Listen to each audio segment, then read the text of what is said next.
Council regular meeting for Monday, February 7th. There is one study session topic for tonight. Up first would be the Director of Community Development, Brad Power, and Senior Planner Brook Bell will be here to present an update to the Title 16 amendments, as well as the UDC Steering Committee. So, Mr. Brook Bell, good evening. Thank you. Good evening.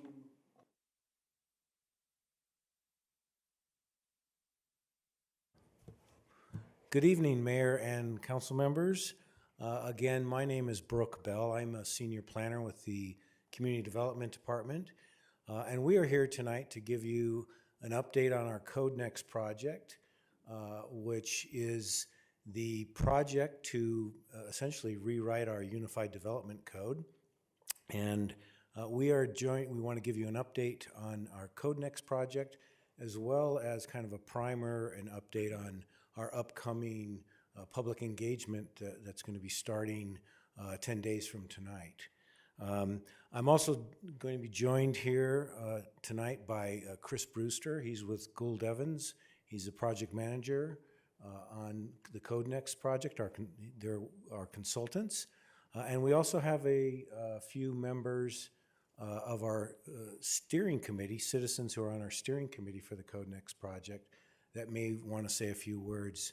What we'd like to do, if possible, is I'd like to have Mr. Brewster go through a PowerPoint presentation with an update on where we're at and where we're going with our public engagement. And then we'd like to open it up to any steering committee members who'd like to make a few comments. I think we've got at least one in person here tonight, or two, sorry, and a couple online. If the online steering committee members, if they would like to say a few words when it comes to that time, they can raise their hand and we can bring them in. And then finally, we'd like to open it up to council for any questions on the Code Next update, on our public engagement process, and confirm what you think about our quarterly update process that we've been doing and will continue to do, as well as updates through the city manager's, monthly updates through the city manager's weekly reports. So with that, I'd like to open it up to Chris Brewster with Gould Evans and give us an update. Thanks, Brooke. Good evening, Mayor and Council and Steering Committee members. Chris Brewster with Gould Evans. I'm the project manager. Brief presentation, and then as Brooke said, we want to hear from you all and our Steering Committee members. This is where status of our scope and schedule. The important thing here is we're winding up phase one, which is what we call our diagnose phase, where we're kind of learning about your plans, policies, and goals, analyzing your code, confirming a few things, and really going into in-depth discussions with the steering committee. And we're starting to transition into phase two, which is where we have most of the public engagement, and all of that is occurring before we start drafting sections of the code. You'll see that phase 2 and 3 are staggered. There are some things that are more routine, technical nuts and bolts things that we'll be able to start drafting before we wind up the engagement. But this is really, when we do development codes, we want to really focus and target when we're doing outreach to the public on these issues, so we are efficient, effective with their time, and really getting good feedback on a wide range of issues. So a lot of tonight's presentation will be outlining our strategy for those upcoming months. How we got to this point, obviously taking a big cue from all of the planning the city has already done. So your plans and policies, the council strategic plan, there's a list of some of the policies that are guiding our work and our review of your development code, of where things are not matching with what your plans and policies say, and then trying to figure out which of those need regulatory solutions or strategies. Not all of them will, but there's a good deal of things in your plans and policies that your codes aren't clearly reflecting because it just hasn't been updated comprehensively in a while. The other leading document is the code assessment. It was completed over 2020 and I believe brought to you all in early 2021, and the 5 main topics that came out of that. So that really began our work with the steering committee in diving into those topics in detail, and then also verifying, are there other topics we're missing, or are these the main topics? And And then the RFP goals that go a little bit beyond just large policy issues, but how do we get a code that works best for the community? So some of those nuts and bolts things as well. So this slide really kind of captures all the things that are our marching orders for how to update the development code.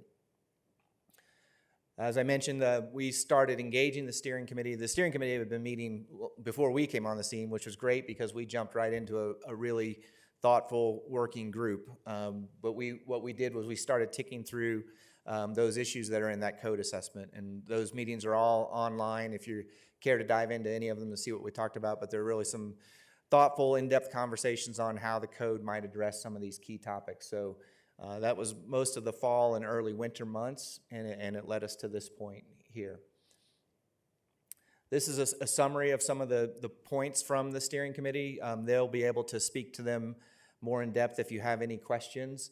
But these are the things that are steering the engagement tools that we're beginning to create to go out to the public and ask for thoughts and ideas, issues and concerns on all of these topics.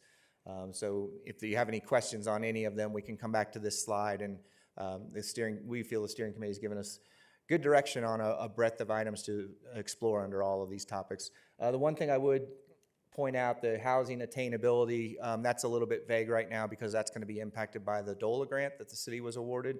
And so that scope isn't yet underway, but we've already begun identifying lots of really clear plugins to how that information and that study can inform what we do on the development code as well.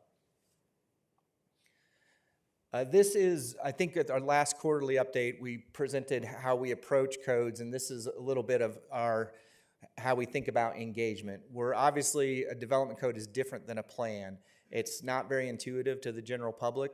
Lots of people don't work with a development code every day, so we always say that engagement on a development code is about getting the right information in the right hands at the right time. So we try to layer the information for who we're dealing with. Obviously at the project team level, when we're dealing with staff and people who work with the code every day, a different engagement strategy, and then just kind of working your way on up to the different levels of people we engage.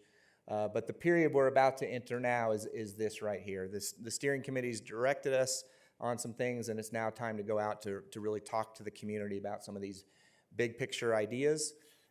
The other thing you will see is once we complete that engagement, we feel that it's not going to really answer all the questions, and in fact, it might turn up more questions. And so we're prepared to do additional stakeholder or focus group meetings based on what we hear through these next 2 or 3 months on development code issues.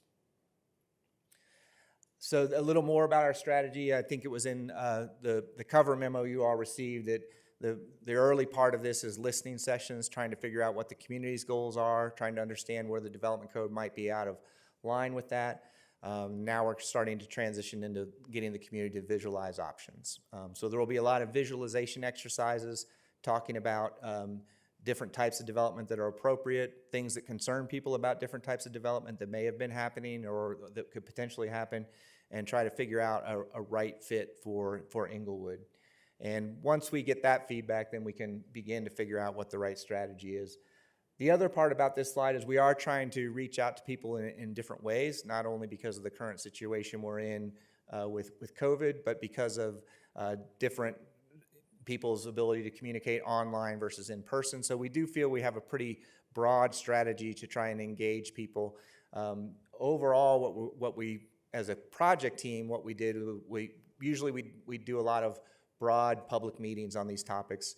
One of the ideas that came out of the last couple months was this idea of having a public kickoff meeting, which is next week from Thursday, to introduce people to how you can find out about these topics before we really engage them. And so there would be an online exploration period where we will have a lot of information on all the things the steering committee has talked about, a lot of modeling of potential projects in the community, and then let them think about that, explore things. We'll have issue papers to support the online exploration, and then gather in April for public workshops where people can sit down with peers in their community and discuss things that they saw online, things that concern them. So that's our approach to hopefully, as we enter what I think is a hopeful spring, that in a couple months people are much more open to meeting freely, that we can do that in April. But we're not losing any ground because we think the online engagement will be very robust. And for those people that don't have access to computers or online or aren't savvy in it, we have other tools to outreach to them too, so that they get all the information they care to on this project. We want to get the right information in the right hands at the right time. So this is our schedule of events I just kind of went through. So February 17th, public introduction, engagement kickoff. We're going to use that to verify some of the work the steering committee's done to this point, as we are doing with you all tonight. And we will listen to any issues the public think we may have missed or that they want to explore further on that 17th. From there, we start the online engagement period, February 18th through April 13th, and then our tentative schedule is the 13th and 14th to come have large public workshops where people can meet in person and discuss those issues. And then, as I mentioned, that we expect, it usually does on a development code project, that will turn up things that we want to explore a little deeper, things that certain groups we want to outreach to specifically through April and August. And by then, we should be positioned to begin to piece together the development code. This slide is just a rough example of some of the things that you might see online. We'll ask a series of questions. We'll show some examples of potential projects, identify what the current code says about these topics, and then ask people for what types of things concern them about what they're seeing in these. And we've gone through almost all of the current zoning districts and set up a series of examples that people can either watch the video through and learn about these ideas, or they can actually operate it on their own and navigate through different things that concern them. So you could go to just one set of zoning districts and explore those if that's all that concerns you, or you could watch the whole series as you go through it. But essentially what we're doing is we're trying to test ideas against your policies and see what might work and what won't, and what's acceptable and what people don't feel is acceptable. And from there, we'll be able to better address them with regulatory strategies. So going forward from there, this is the engagement strategy put to a broader calendar, and then you can see how we're trying to align it up with where we would begin to draft the code. Obviously, we'll be meeting with our steering committee continually monthly. Updating you all quarterly is on our schedule, but I know as staff mentioned, we're willing to update you as much as you need to be. I know that the city manager update gives you monthly updates, but again, that April through August period is when we expect to really be fully formulating the direction we might be heading on the development code. And I would expect that we would probably be in front of you more than just the quarterly update if we need to. Is there. With that, that's kind of our status and what we plan on doing over the next 2 months with engagement. And I'd like to turn it over to any of our steering committee members, either online or in person, that would like to talk a little bit more about anything.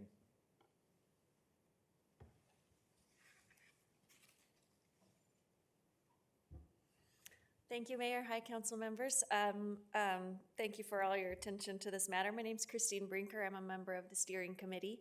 And I wanted to add to some of what Chris was saying to share what has worked really well about the steering committee so far, because frankly, I've been nothing but impressed at how well the consultants have done, how well the staff has run the steering committee, and frankly, the commitment and the creativity by the other steering committee members. So a couple things I wanted to point out.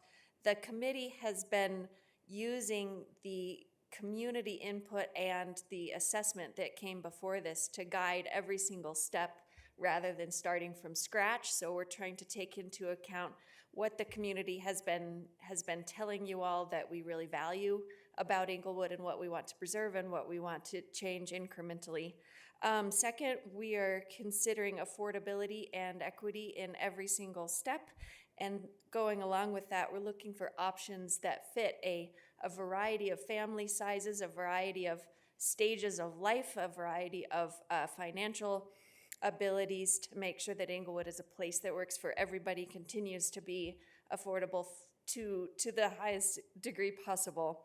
We're considering, as you know, both residential and commercial areas, and looking in particular about what is unique about each residential and commercial area rather than just painting a broad brush over everything. we are looking at how to future-proof our buildings and our homes, the ones that we're building now, so that they will be in place and useful and beloved 50 years from now, even 100 years from now, in particular in ways that are common sense now, that don't add much to the extra cost now, but really preserve it and take a look forward. And the last thing I wanted to point out, we're looking at best practices and examples from other communities, but really honing in from those on what works in particular for Englewood, rather than look at what other communities are doing just for the sake of it. I think that's all. Is there? Okay, thank you. Thank you, Ms. Brinker. Mr. Bell? I just wanted to ask if any of the steering committee members that are online would like to speak, and if so, you would want to raise your hand, and I believe the city clerk can let you in if there is anybody who wants to speak.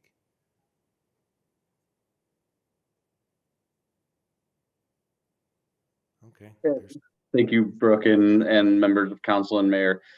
I just want to reiterate what Christine said. The consultants have been doing a fantastic job of getting everybody organized and providing a lot of detailed information, but making it manageable for people that are in the room, but as well as people that are going to be using these pieces of information moving forward. So I don't have anything specific to say other than, we're happy to answer any questions about what we've been doing and where we've been going, and maybe some of the ideas that we've had with the rest of the team, and just happy to be here to support. And hopefully next time I'll be able to make it in person and we can have this as a more personable discussion then. Thank you.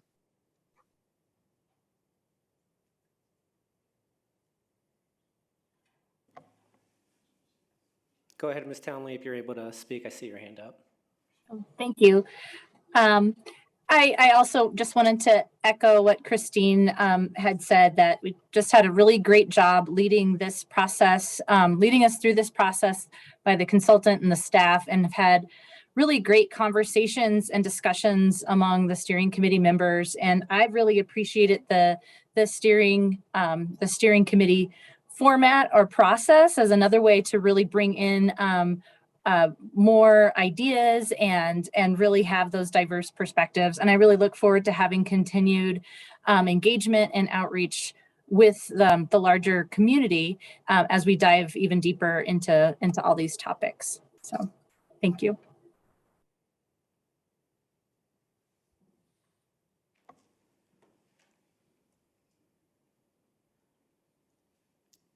Anything? Go ahead, Mr. Brewster. I was just going to say, this might be a helpful slide for any discussion. This is sort of a framework of all of the topics. It certainly doesn't cover everything, but if it spurs any questions you all might have of us. Sounds great. Thank you very much, Mr. Brewster. Any questions from members of council?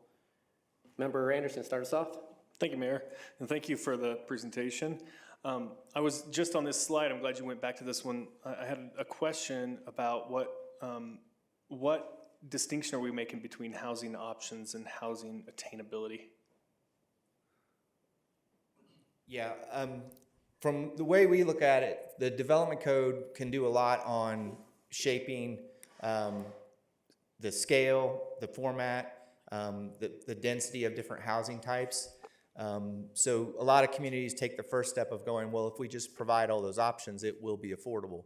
Not necessarily so. Sometimes some of those projects, A, because they're new, they may not be affordable, or B, because they're in a particular area where there's a right market, they may not necessarily be affordable either. So I think those are two separate issues. They're certainly going to be very related through this code.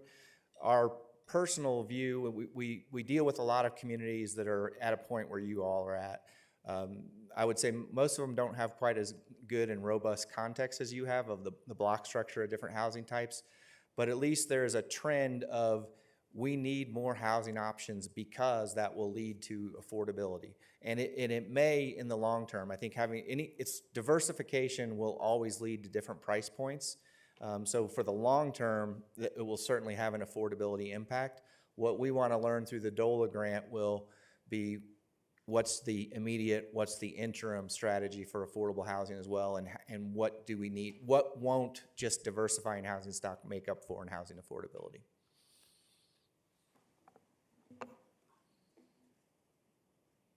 Did you have a follow-up, Member Anderson? Well, yeah, no, that's helpful. I guess the follow-up was with the DOLA grant-funded tasks. That was the grant we applied for a couple of months ago, and specifically was about, I think we had ADUs in there and a few other things.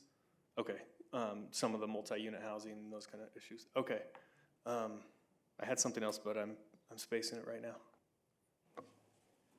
Yeah, and I just wanted to say one other thing about the DOLA grant.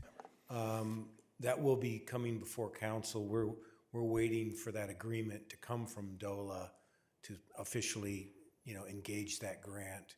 It was a total of $160,000 with a $80,000 city match and $80,000 from DOLA.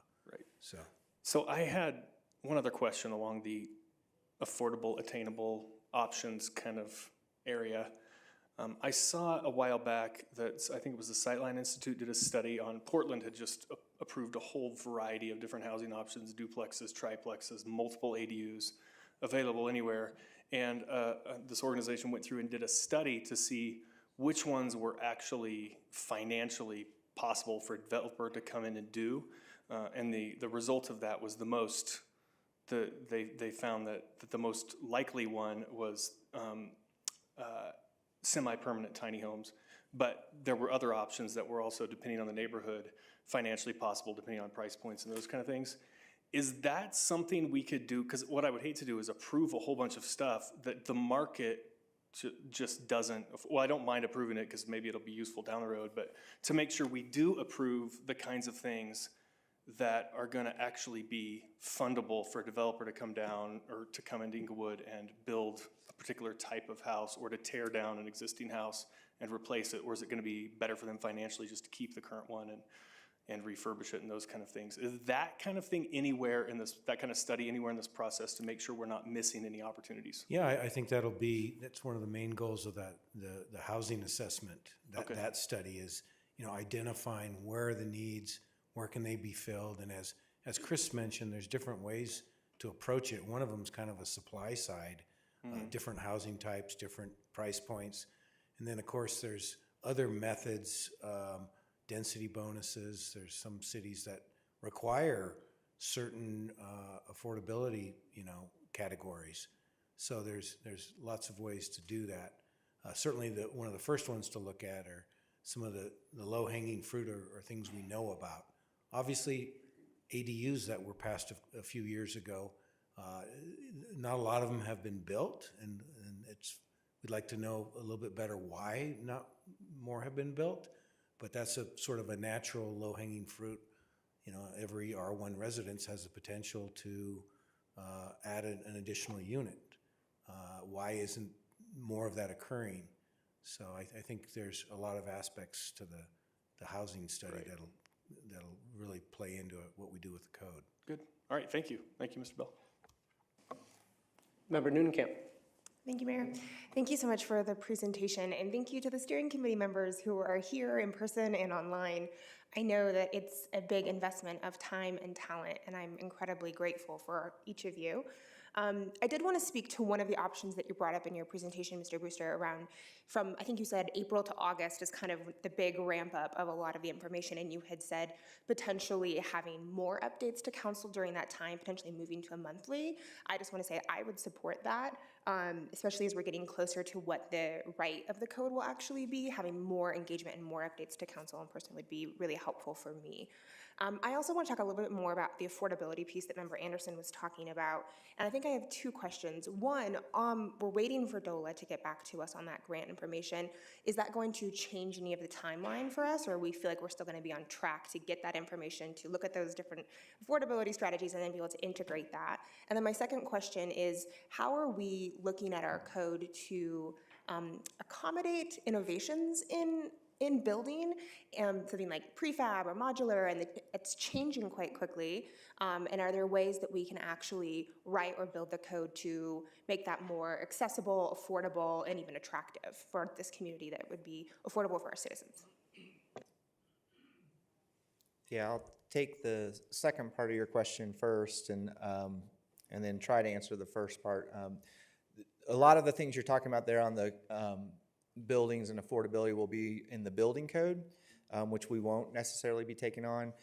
We did talk about it quite a bit when the steering committee talked about sustainability, because there's such a natural overlap between the building code and the city's building official gave a really good presentation on some of the interplay between the building code and the development code. So some of those things I don't think will be directly in our scope, but we certainly do look for things that, what are potentially unintended impediments in the development code. Maybe it's a design standard that's preventing a certain construction technique that's particularly affordable.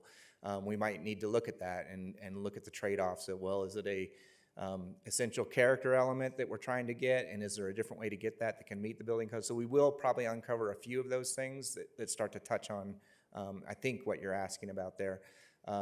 But you know, if there's any specific ones that you're aware of, or if we run into stakeholders that have issues on that, we will certainly run those down. To the first question on the timing of it, I know that the scope hasn't been finalized. I know, I'll jump back to the schedule here for a minute. We're prepared to go for that phase 2 align. A lot of those things stretch on well past August. So if the housing study is going, if we aren't getting results back till September, October, we can tier that with when we hit that part of the draft in phase 3.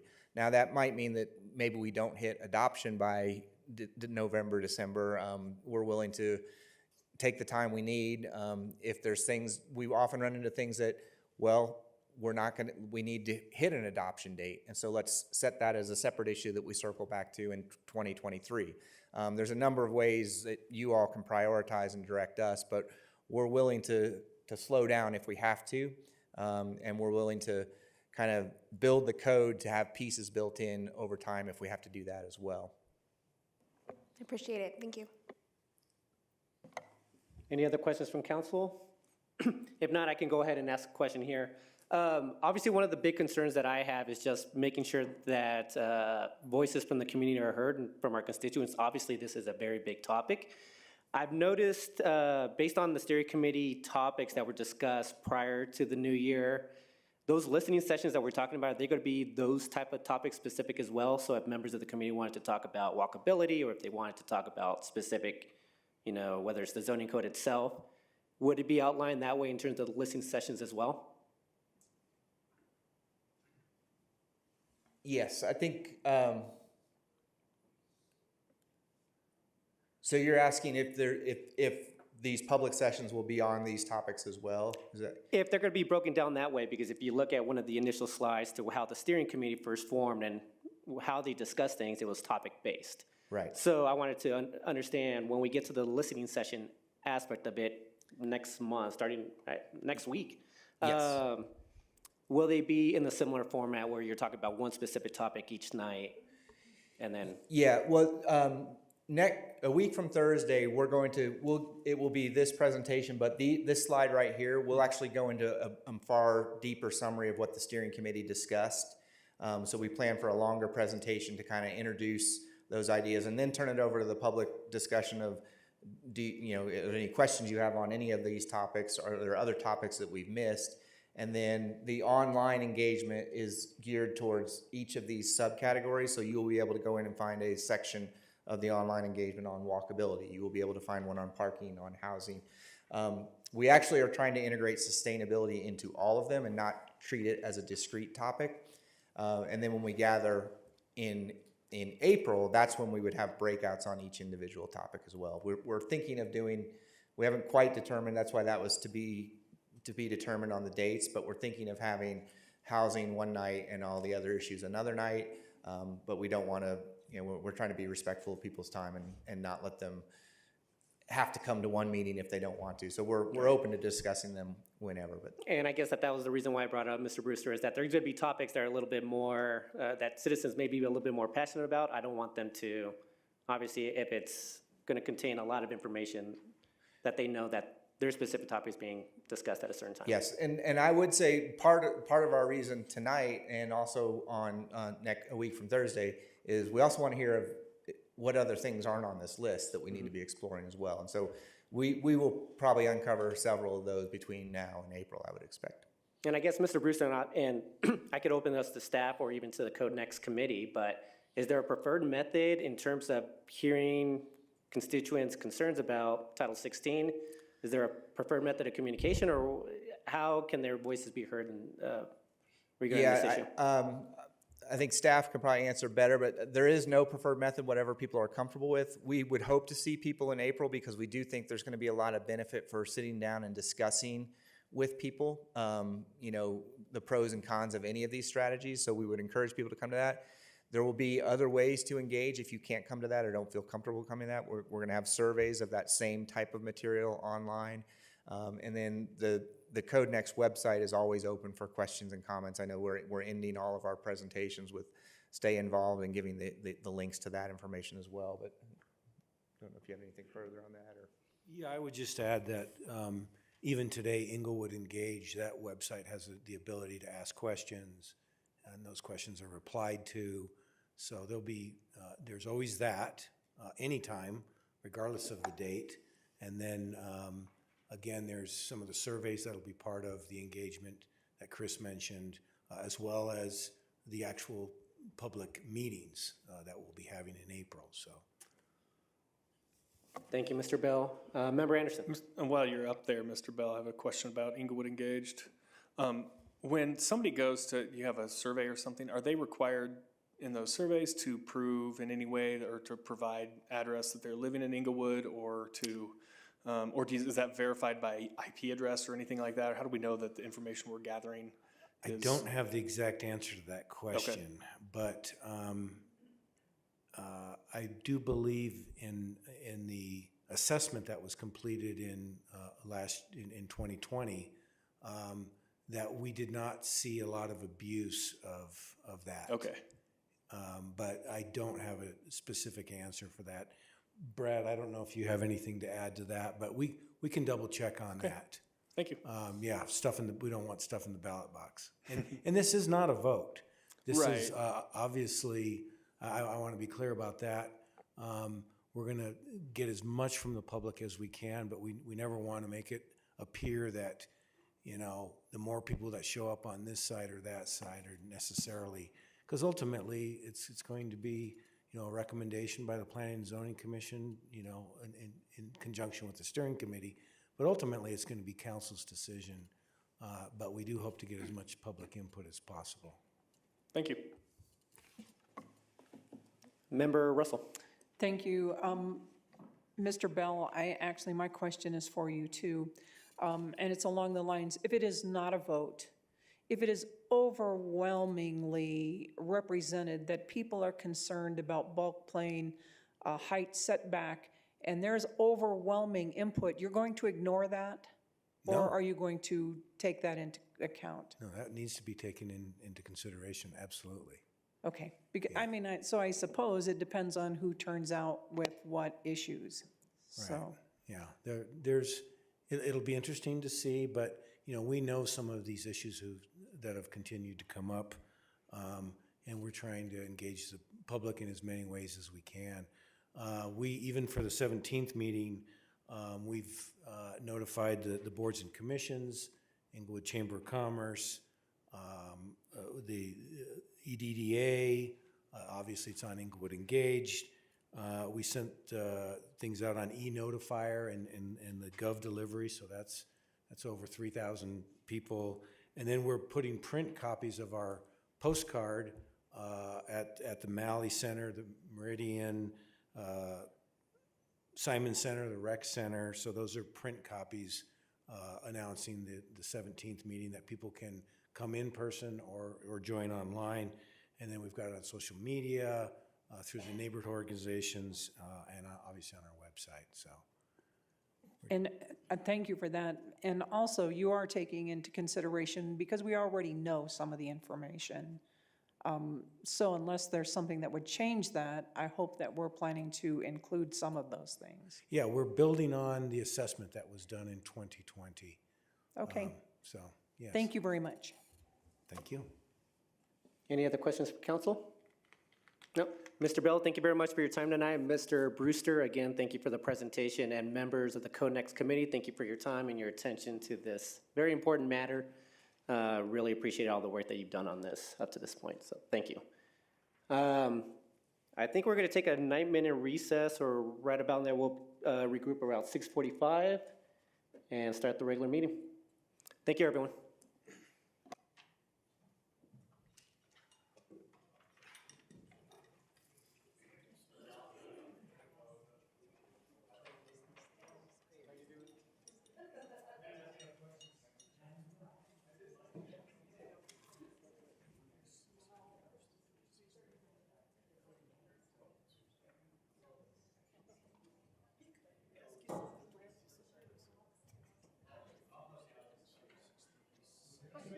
I just wanted to ask you, how would I get a copy of the PUD application for the Old Sands Auto property? Do I just call community development? Oh, it's not? There is no. Oh, okay. Oh, okay. It's usually as soon as they apply. Okay, how would I know that that happened? I mean, it's kind of hard to tell. Just give it to them? Even when, you know, they had a neighborhood. Right, I know that, and I'm not in, I'm a little outside. Yeah. But they and I don't know if you're within 1,000 feet. You're not, okay. I'm probably about 1,000. So really watching the website, there has to be public comments. Yeah, I know, that would start with. Okay, oh, okay, so watch the planning commission for it, and it would. Okay, and so it would probably, I'm guessing it would be on the, like under the planning commission, it would probably be there on the website. Okay, okay, cool, thank you. Just watch their agenda. Okay. Yeah, even, even if Right.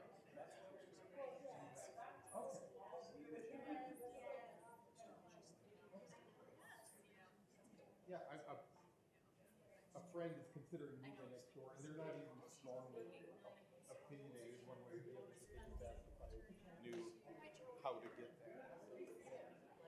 Thank you.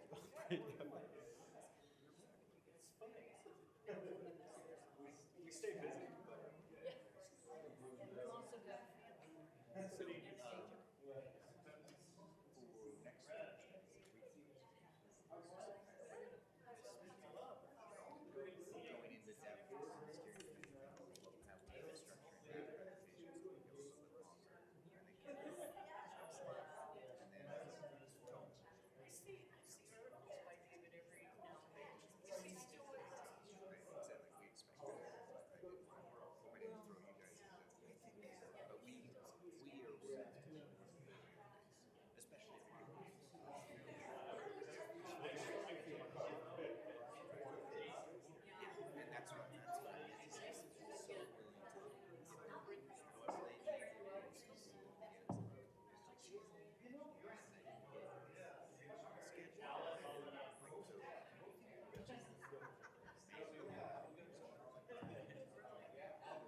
Member Woodward?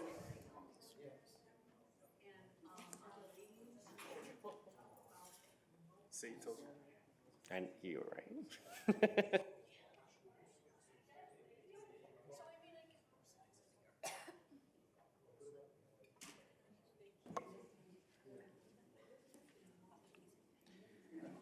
I now call this meeting to order.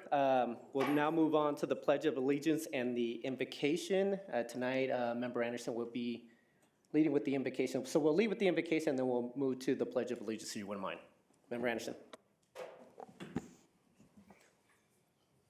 O God, even in times of tension and trial, you've bound us together in common life.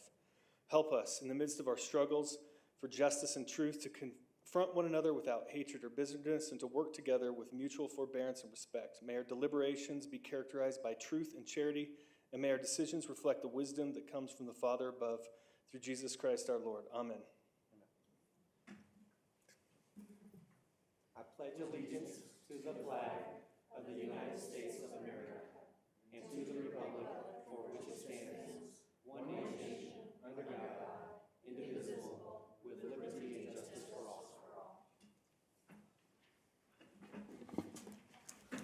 Thank you. And City Clerk, do you mind doing roll call?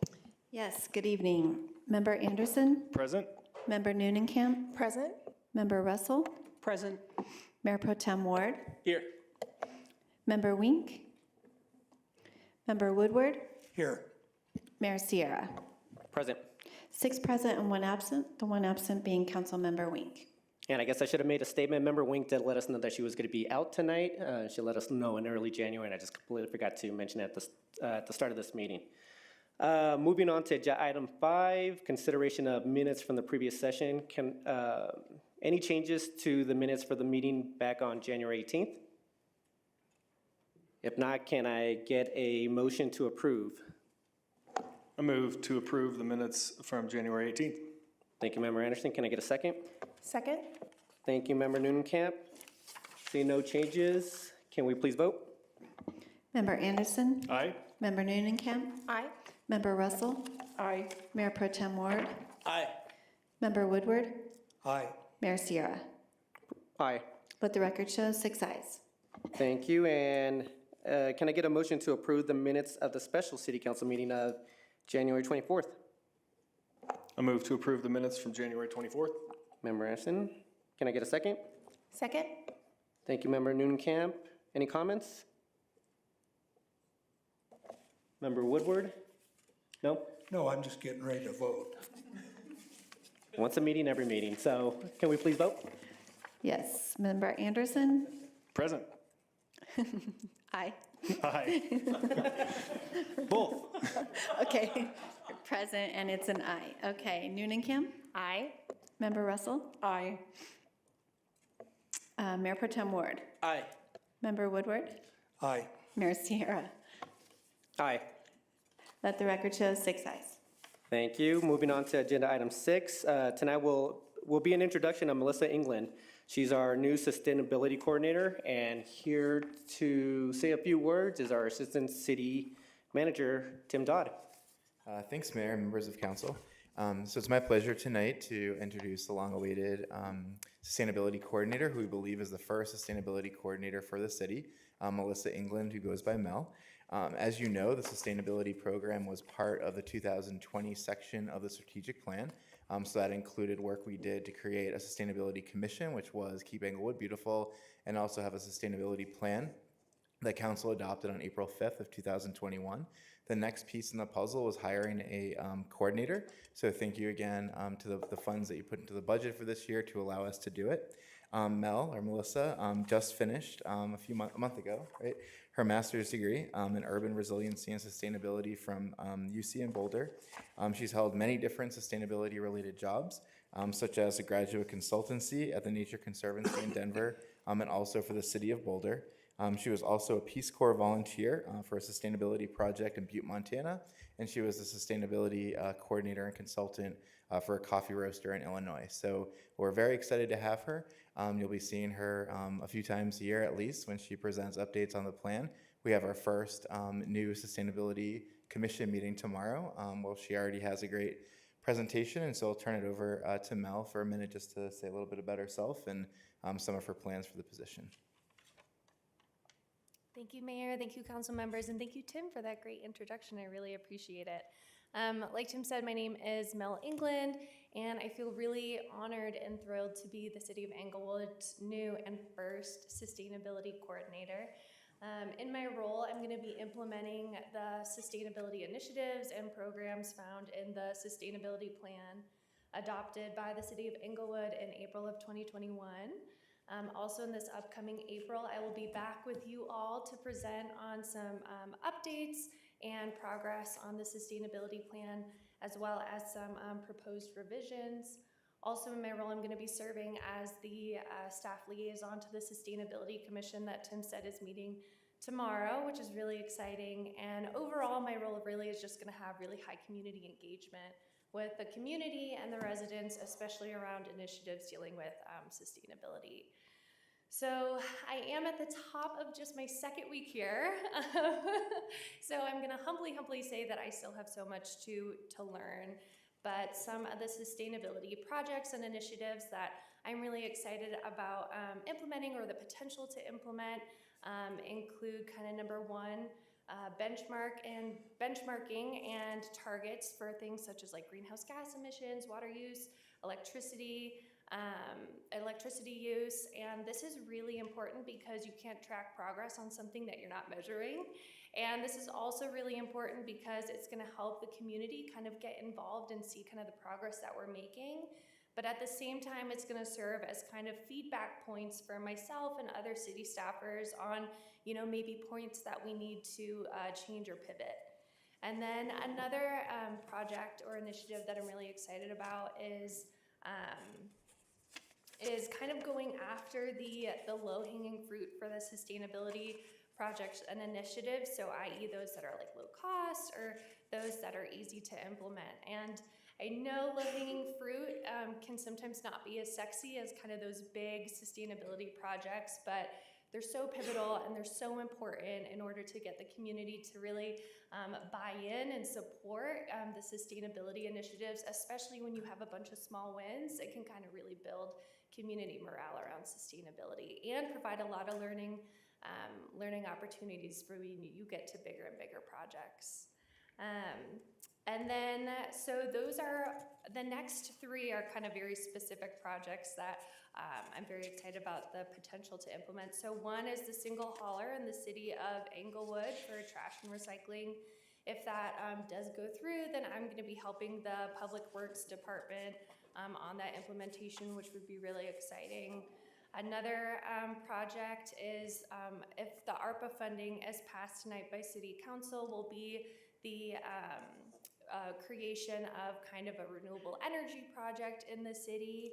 And then finally, a project that I think is kind of a low-hanging fruit, but one that would be really great, is an energy audit of all the City Council buildings. And this is something that has the potential to be fully funded by Excel. And also it's listed in the sustainability plan as one of the goals. So that I think would just be great to knock out in 2022. But that really wraps it up for me, kind of like what I see on the horizon. Again, I am so thrilled and so honored to be with the City of Englewood. I'm really looking forward to hitting the ground running, but also moving at the speed of trust with you all and the residents. So thank you. Thank you very much, Ms. England. Very excited to have you come on board. Really happy to finally have a sustainability coordinator. So any comments from members of council? Just one real quick, Mayor. I'm sorry to interrupt. If the other members can make sure their mics are not turned on while other people are talking, we get a little bit of feedback and that causes an issue. So just a reminder. Thank you, Mayor Pro Tem. Member Noonkamp. Thank you, Mayor.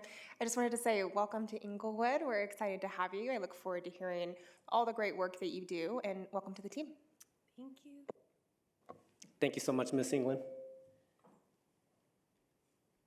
And now moving on to recognition of scheduled public comment. The deadline to sign up to speak for scheduled public comment is Wednesday by 5 p.m. prior to the meeting through the city clerk's office. This is an opportunity for the public to address city council.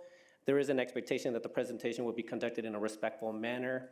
Council may ask questions for clarification, but there will not be any dialogue. And we will limit the presentation and your topic to 5 minutes. Any written materials for presentation to council may be submitted to the city clerk. And tonight, Member Russell will be providing feedback to public comment. And up first is Ms. Cathye Woody, an Englewood resident. No topic given, but she'll like to address council. Good evening, Ms. Woody. Good evening. Thank you. So my name is Cathye Woody. I live in the 3800 block on South Grant, 1 block west of the high school. And I've been in my house for almost 44 years. I was a teacher and administrator in Englewood schools for 25 years. And before I start, I just want to say, I know that most of you guys anyway have day jobs, and this is a lot of work. And I, for one, appreciate all that you do for my town, and I just want to say thank you. But that's not why I came. I came because a friend of mine at the last city council meeting talked to you guys about composting. So I just kind of want to piggyback on what she said. So I did a little bit of homework, and I visited 6 restaurants here in Englewood because I thought if anybody is going to produce compostable material, a restaurant is going to produce a whole lot more than an individual home. So where are you guys on this? And I didn't get them all, but I got 6 of them, and every one of them said, absolutely, we would love to be part of a composting program, with a few caveats. Gallo said it would have to be efficient. We get super, super busy, which is a good thing, but we just can't take time to do something different, so it has to be super efficient. Aki said, yes, but it has to be daily because what we produce is fish, doesn't hang out too well for very long. Brewability, he had these huge barrels, huge, 2 of them. And I don't know if it was barley, I don't know if it was hops, I don't know what it was, but he knows somebody, a rancher, I guess, that comes and picks it up and feeds his cattle. But this was going to be the last pickup. And he was looking, what am I going to do with it? I'm going to throw it out, I guess. So that's where he is. Zomo, their takeout packages are compostable. And he said, we pay extra money for that. And I said, yeah, but how many people are going to compost it? Most people, I would think, is just going to go in the trash. And he said, well, some of it won't. Some of it will get composted. Grow and Gather and Cafe 180 both use Compost Colorado, which I think is out of Denver. I'm not really sure. But, you know, the Englewood restaurant produces the organic material, but the citizens of Englewood don't get any benefit from it. However, Grow and Gather with Compost Colorado is a pickup point. So neighbors can bring all of their food scraps to Grow and Gather, and Compost Colorado will pick it up. So that's kind of a good thing. A former colleague of mine, Scott Wallace, who is now a science teacher at the alternative high school, he has also an agricultural program. And he teaches the kids about planting crops and how you take care of them. And they have a compost program. He does. It's pretty developed. And he says in a year they produce 10 yards of compost for their gardens, which I think is kind of cool. And then I wonder how many private citizens do their own composting. So what I'm getting down to is we got kind of a buckshot approach to composting. And wouldn't it be nice if we could put it all under one umbrella? So if we were to have a citywide composting program, who might benefit from it? Well, our elementary schools all have garden plots that they lease out to neighbors. They would certainly be happy to have some compost. Englewood plants lots of gardens, flower gardens, parks. The city could benefit from some composting. Private citizens who have their own gardens. So, what I am asking is that we form an ad hoc committee that will work out the details, present our research, our findings, and make a proposal to City Council. I, of course, would be happy to be on that committee. And I'm not saying make it part of the trash people. That's different. Maybe, oh, she's gone. Maybe it would fall under sustainability with Mel. I mean, I don't know. Time's up. Ms. Woody, thank you very much for your time. Any comments from council? Seeing none, thank you very much, Ms. Woody. And moving on to the second speaker is Mr. Steve Kelly, an Englewood resident. He will address council regarding violations. Good evening, Mr. Kelly. If you wouldn't mind stating your name and your address or your cross streets. Good evening. Steve Kelly, District 3, Delaware and Radcliffe. I'd like to talk about violations and finish what I began talking about last week at the last meeting, Jason Park, and how its closure goes against the strategic plan. For the month of January in Arapahoe County, this is violations first. The county in which this building lies had a mask mandate.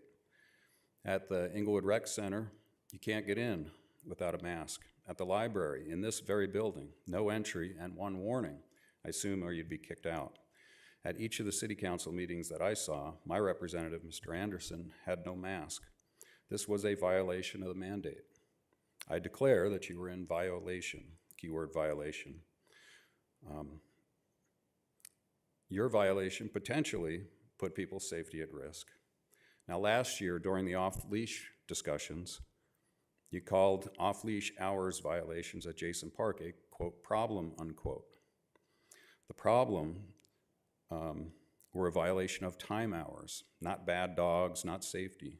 These violations put nobody at risk or in danger, yet you cited these issues as problems. This behavior, in my opinion, is hypocritical.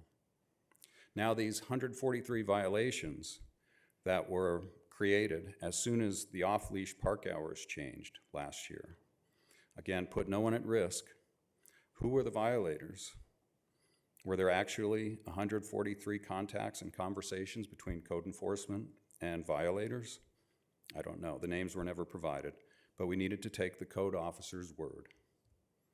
From what I've learned from my attendance at city council meetings in the last couple of years, code enforcement chooses to single out, here an example, they chose to single out one resident on a block of violators for weeds and wrote their landlord a letter. They chose not to ticket a violator. We heard from that, I think, at the last meeting.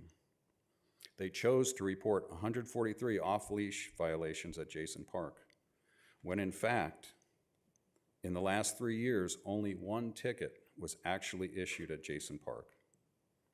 Choice and discretion, you know, maybe there is some leeway, but to use one's position, people, communities, and to harm or damage people, communities, successful programs, that's a violation of trust. And in my opinion, it stems from bad governance and poor leadership, and it really does need to stop. New council member Noonan-Camp, you said at the candidates debate, way back, that you like the quirky side of the city.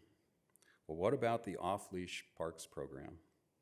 A successful program for almost 20 years.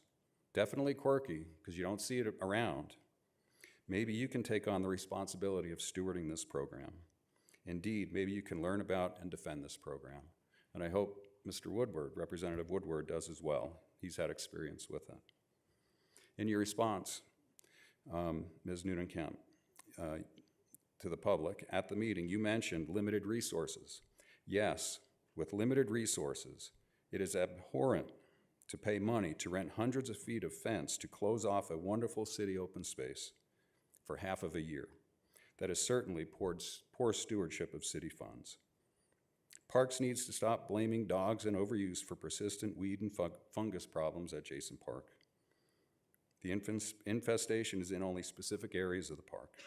People are more important than grass. Please open the park to citizens now. Parks is setting another dangerous precedent here. This is the first time that the park has been closed for 2 years in a row, for months at a time. Is this the new regular? Close the park for half a year every year, and only the side having off-leash privileges. I'd like to finish now from last week. The city has a strategic plan. This closure, besides being discriminatory, goes against 2 parts of the plan, and I mentioned safety. The other is community building. You have, as a city, engaged in community genocide. Yes, you have worked to destroy a community of good citizens. Please open the north side of Jason Park to all citizens, including the off-leash park community. This space is available to them per city ordinance. I call on off-leash program supporters to demand the opening of the park, and I call on all citizens of Englewood to demand good ethical governance from its elected, appointed, and paid officials. It is a dark day in Englewood concerning neglect for safety and community genocide. Thank you very much for your time. Thank you, Mr. Kelly. Any comments from members of council? Seeing none, thank you, Mr. Kelly. And that completes the scheduled public comment portion of tonight's session. Moving on to unscheduled public comment. Same information applies for this, but we will limit the presentation to just 3 minutes. We only have one speaker, just states Mary as the speaker for tonight. So Mary, are you able to come up?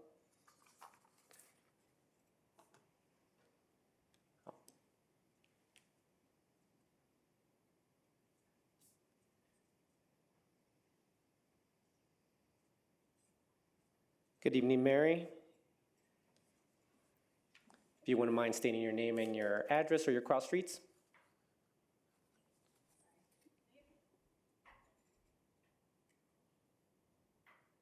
Thank you, City Clerk.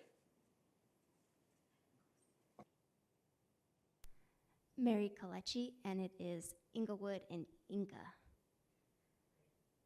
Thank you, Mayor, and thank you, City Council, for all you do. I much appreciate it.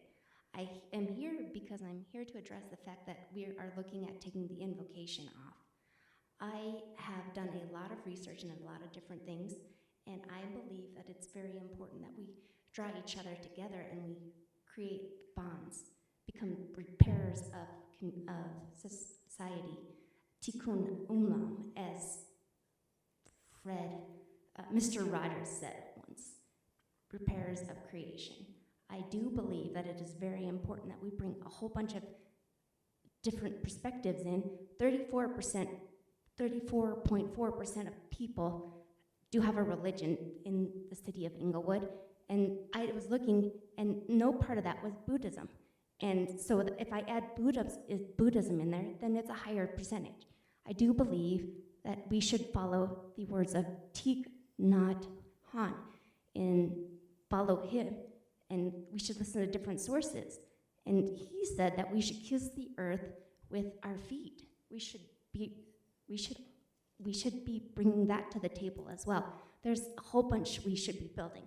I believe there's a whole bunch of strife and division being created in our world as it is, and I believe that we can all love each other and listen to each other and just use that little bit of invocation in the beginning just to center and know that we are all here to serve in any capacity, and even listening to the meeting, that it brings my heart joy that we just take a moment, regroup from our day, and then we are able to move on. Thank you so much for this time. Thank you very much for speaking tonight. Any comments from council? Seeing none, thank you so much for your time tonight.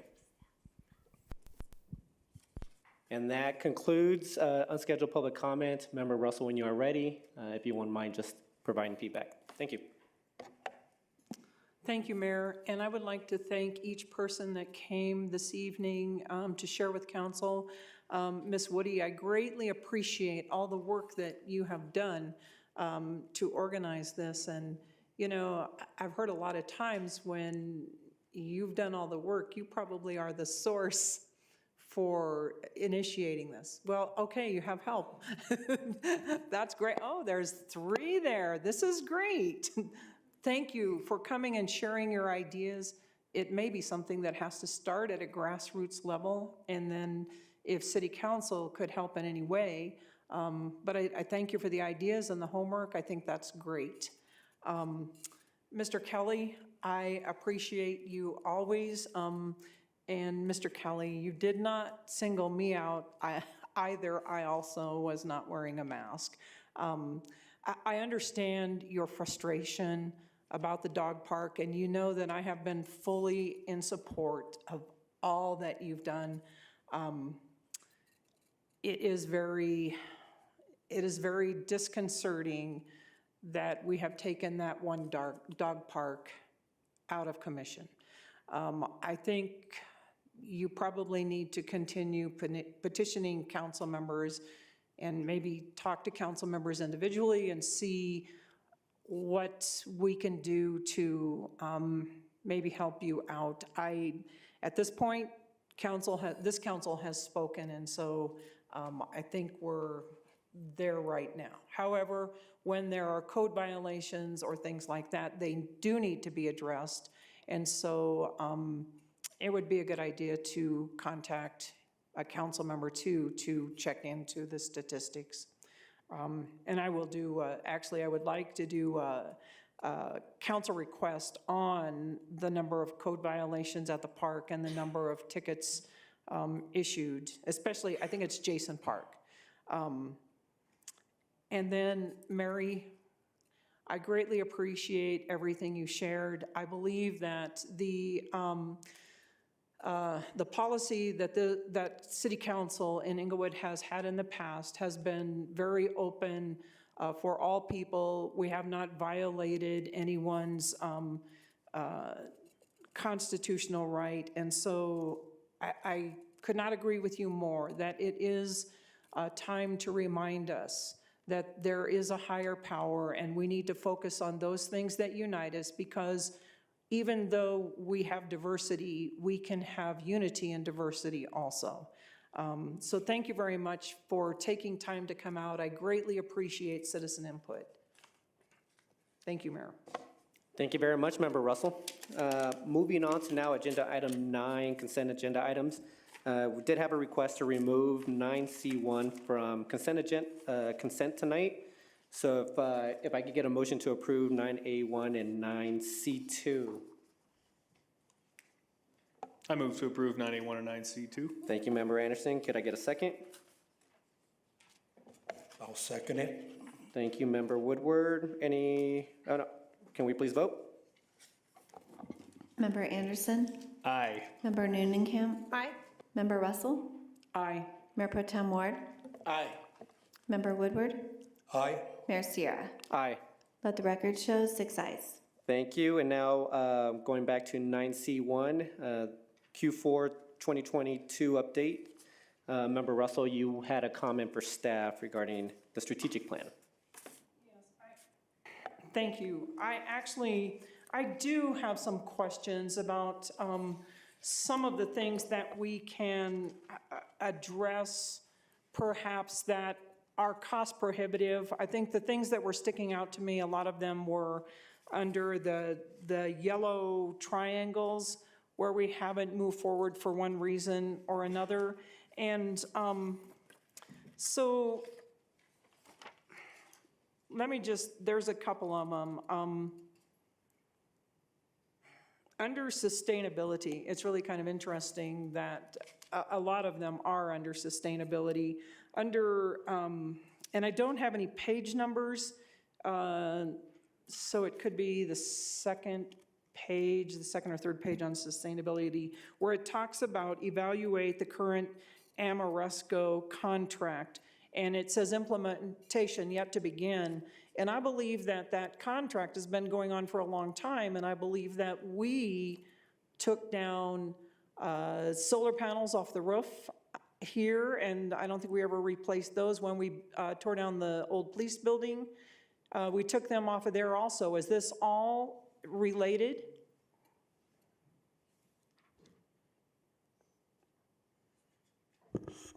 Thank you, Member Russell.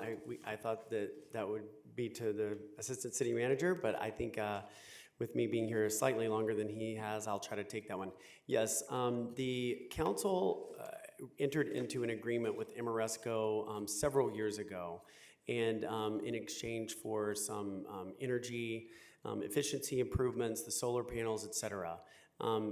We are no longer, as I understand that, in that agreement, and I'm going to look out to one of our city engineers to verify that, but we are still in the process of examining kind of how to unwind that. But you are correct, the solar panels were not placed back on the police building, the new police building.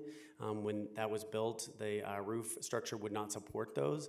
But we were not penalized in any way for not putting those back on. But is there a specific question around that So are contract? we still in a relationship with them at all, or are we talking about a new relationship?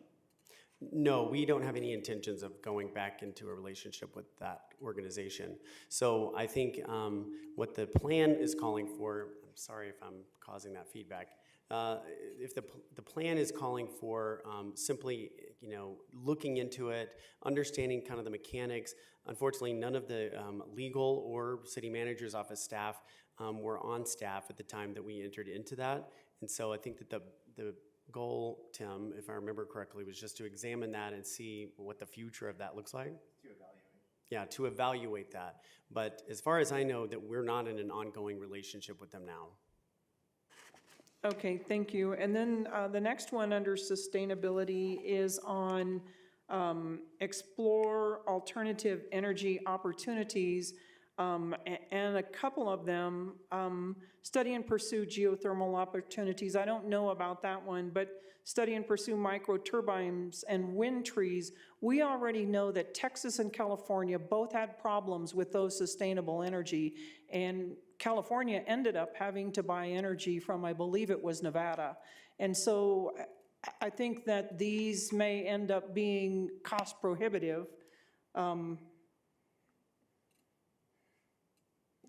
Thank you, Member Russell. Yes, if you remember correctly, there's a member of council who specifically asked for those to be put in that's no longer on city council. And as Tim just noted to me, Assistant City Manager Dodd, those are actually proposed for significant modifications when they come back to you in March for a final review. So we are making some pretty significant modifications to those specific projects. I do want to point out that Director DeAndre has just let me know that we are still in a relationship with Amoresco, and we were able to reinstall, for instance, the solar panels on the Civic Center roof when the roof was replaced, and we are evaluating the current contract to see if we can shorten or modify it, but right now that's our goal. Okay, and so then I think on that's where I was talking about wind turbines and stuff, there's solar gardens. I mean, is that something Amoresco would do, or? I don't know the answer to that, but we can find that out.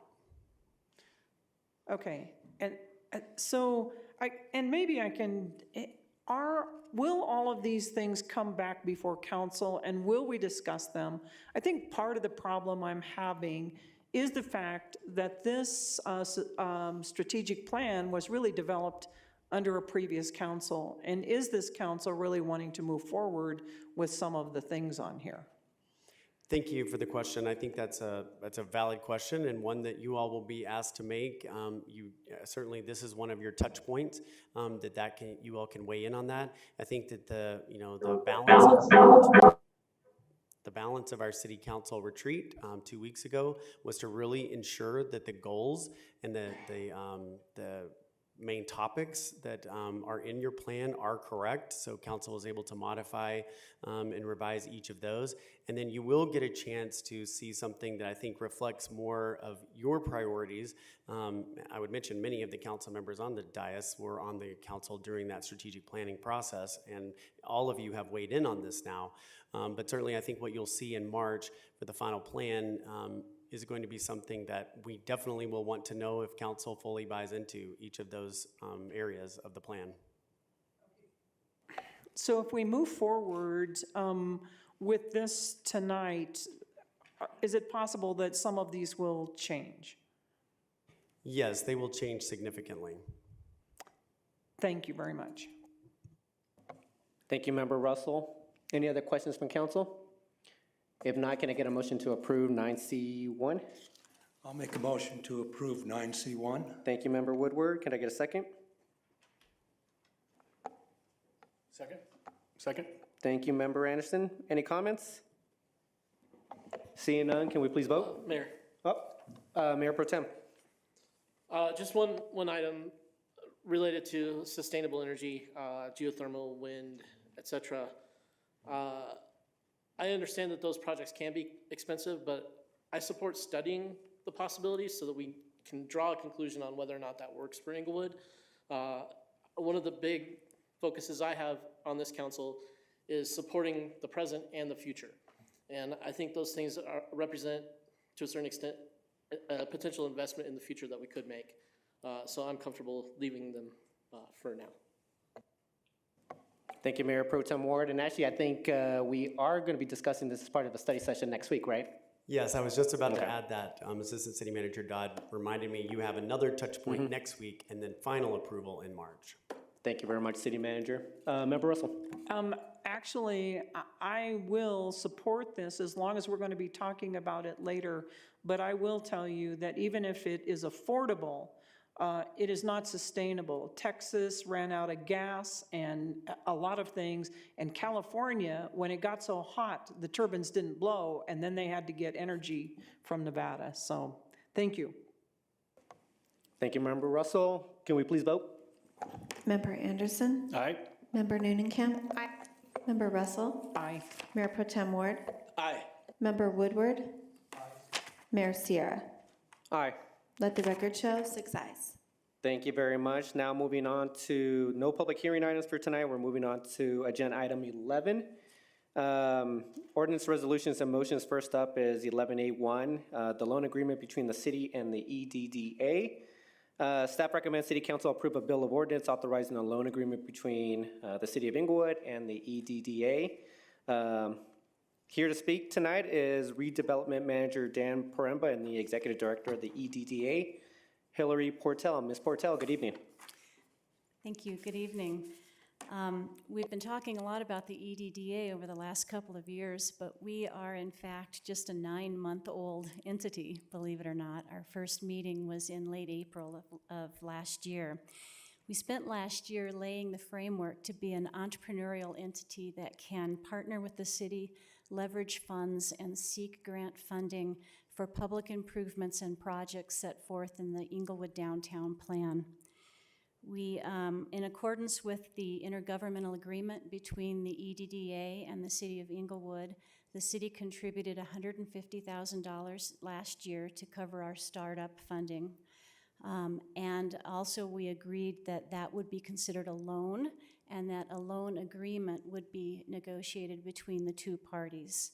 So I'm here tonight with the loan agreement for your review for the first $150,000 that was largely spent out last year. And we're requesting an additional contribution of $150,000 this year to get us through the first 6 months or so of the year while we're getting some clarity on the exact amounts and timing of tax increment funding that has been approved for use by the EDDA this year. The EDDA would repay the loan over a 7-year period at 1% interest. We can prepay the loan at no penalty. It was approved by our board on January 26th.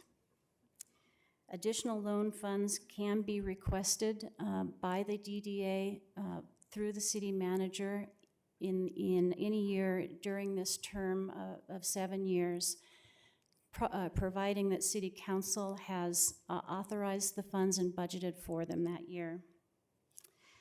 We will be back on February 22nd with a full budget presentation for your approval, but I wanted to cover some priorities for the first 6 months so you get a sense of how this contribution could be spent. We're going to be focusing first on the grant-funded improvements to the South Broadway Paseos and Crosswalk. Those were funded through a CDOT grant. We'll be planning for long-term maintenance of some of those improvements.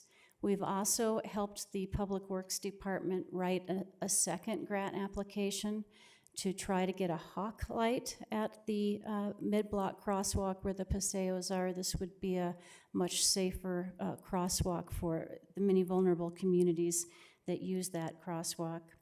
That grant has been finalized and submitted last week.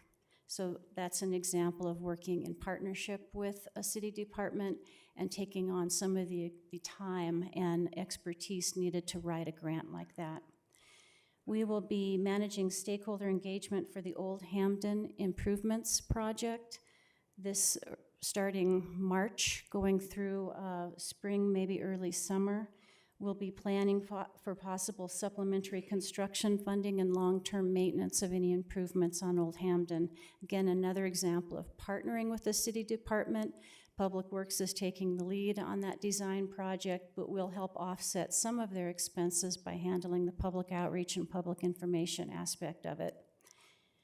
We will, as a stakeholder, participate in the city-led design for the Little Dry Creek Park Enhancements Plan. We will be providing supplementary maintenance along South Broadway, Old Hamden, the Paseos, Little Dry Creek Plaza, and the Lincoln parking lot this year. We'll also be, as a stakeholder, participating in the Code Next initiative, as well as the city's Strategic Economic Development Plan initiative to ensure alignment with the Englewood Downtown Plan. And then finally, we'll be ensuring professional administration of the DDA and its services and projects, including hiring a financial advisor to help us guide and plan for our long-term expenditures regarding tax increment financing. Are there any questions? Thank you very much, Ms. Portell. Member Woodward, get us started. Yes, thank you for the presentation. I just want to clarify, earlier in your presentation, you had used the word contribution, and that's the second $150,000. That's the loan, correct? The loan would be for $300,000 total. Total, 150 has already been funded. Yes. And the second 150, I'm just, for the people that don't have a copy of our council communication, when I heard the word contribution, I think of contributing to the Red Cross, United Way, whatever, and that's not a loan. So I'm just trying to clarify that's what you're talking about. It was characterized as a contribution in 2021, but we agreed that it would be repaid through a loan agreement. Okay, thank you. I can see how that could be misleading. Any other questions, Member Woodward? Member Russell. Thank you for the presentation. So I know it says here under the analysis that the county has not yet provided official notification of its intent to collect increment in 2022, but has committed to do so by January 31st. What is that? To give you notification, or to, do we know, are they going to do it? So the good news is we were notified late this morning that the county is going to be collecting that property tax increment in the Wellness District to fund the downtown programs for the year. And do we know what the total amount will be yet? We think it's going to be approximately $380,000, but we're going to be meeting with city staff and county assessor staff to make sure we've estimated it correctly based on the documents they've sent us. Okay, thank you. And just one other question, because I know the Wellness District may be different than other districts. If there were an economic collapse, how would that impact the repayment of this loan? So the loan is backed both by property tax increment as well as sales tax increment, both in the Wellness District and along South Broadway. Okay, but if there's an economic collapse, people will quit spending money, and the property tax, of course, in the Wellness District, I mean, people always need to go to the hospital or things like that. But I just want to make certain that we consider this also. So, thank you very much. Thank you, Member Russell. Mayor Pro Tem. Just one quick note, I think our audio on the dais just went out. I think for the people in the back controlling things, they're probably trying to control the feedback, but it really helps us hear what's going on if the speakers can be on. My question is, this agreement as I read it, interest doesn't start until we make the second payment. Can somebody explain why we're not already accruing interest on the first $150,000? I don't know, Tamara, do you have that? Yes, I'm happy to respond to that question. Under the IGA between the EDDA and the city, it called for an initial payment to fund EDDA of $150,000. It specifically stated it wasn't a loan, but it could be treated as a loan later. The reason was EDDA did not have authority to incur multi-fiscal year debt until the voters approved it, which just happened in November. So that's why it wasn't previously a loan, and we're not treating it as a loan until this is signed. Outstanding, thank you. Any other questions from council? Actually, I just have a question for you, Ms. Portel. If we were not to move forward with the loan agreement tonight, what would be the impact to the EDDA and the projects that you mentioned earlier? We would have to stop work until county revenue showed up. We think it's going to start flowing in March, April, May. But again, we need to interface with the county officials to make sure of that. So we don't know the timing on when that would be? Not currently. Right. Thank you, Ms. Portel. Anything else from council? Seeing none, can I get a motion to approve 11A1? I move to approve 11A1. Thank you, Member Noonan-Camp. Could I get a second? Second. Thank you, Mayor Pro Tem Ward. Any comments from council? Seeing none, can we please vote? Member Anderson? Aye. Member Noonan-Camp? Aye. Member Russell? Aye. Mayor Pro Tem Ward? Aye. Member Woodward? Aye. Mayor Sierra? Aye. Let the record show 6 ayes. Thank you very much for your time tonight, Ms. Portel. Moving on to 11A2, Plan Unit Development at 3690 South Jason Street.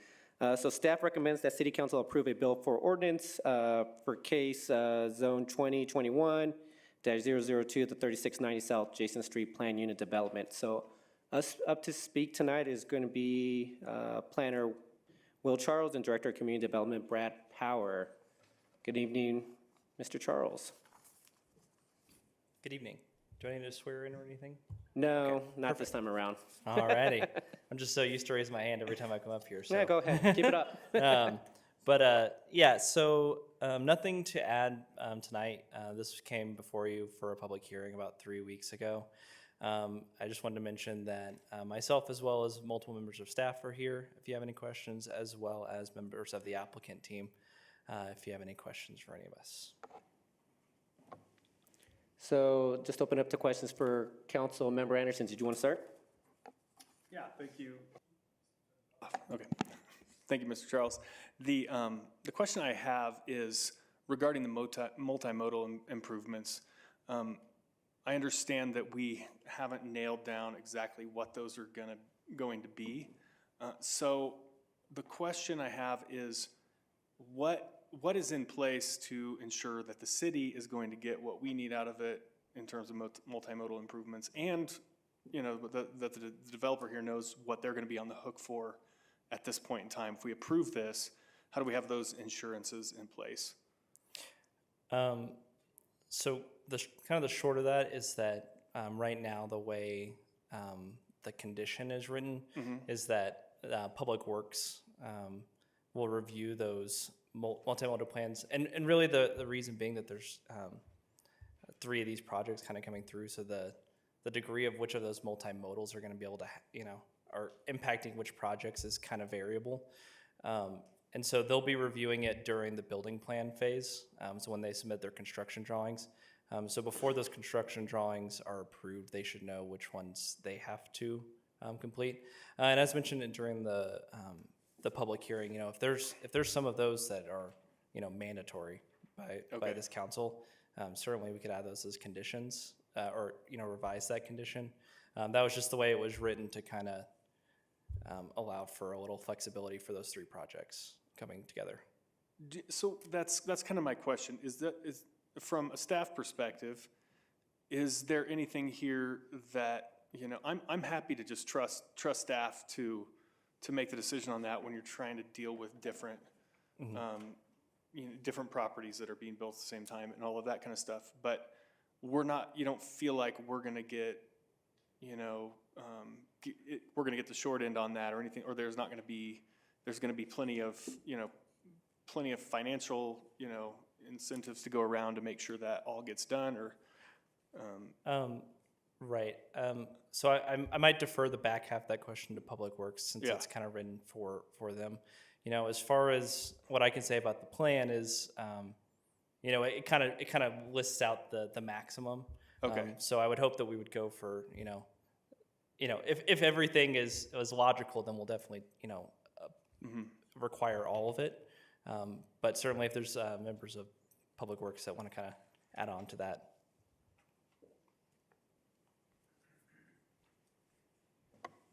Good evening. If you wouldn't mind introducing yourself, because I just can't remember your name off the top of my head. Good evening, Council. Tyler Trojan.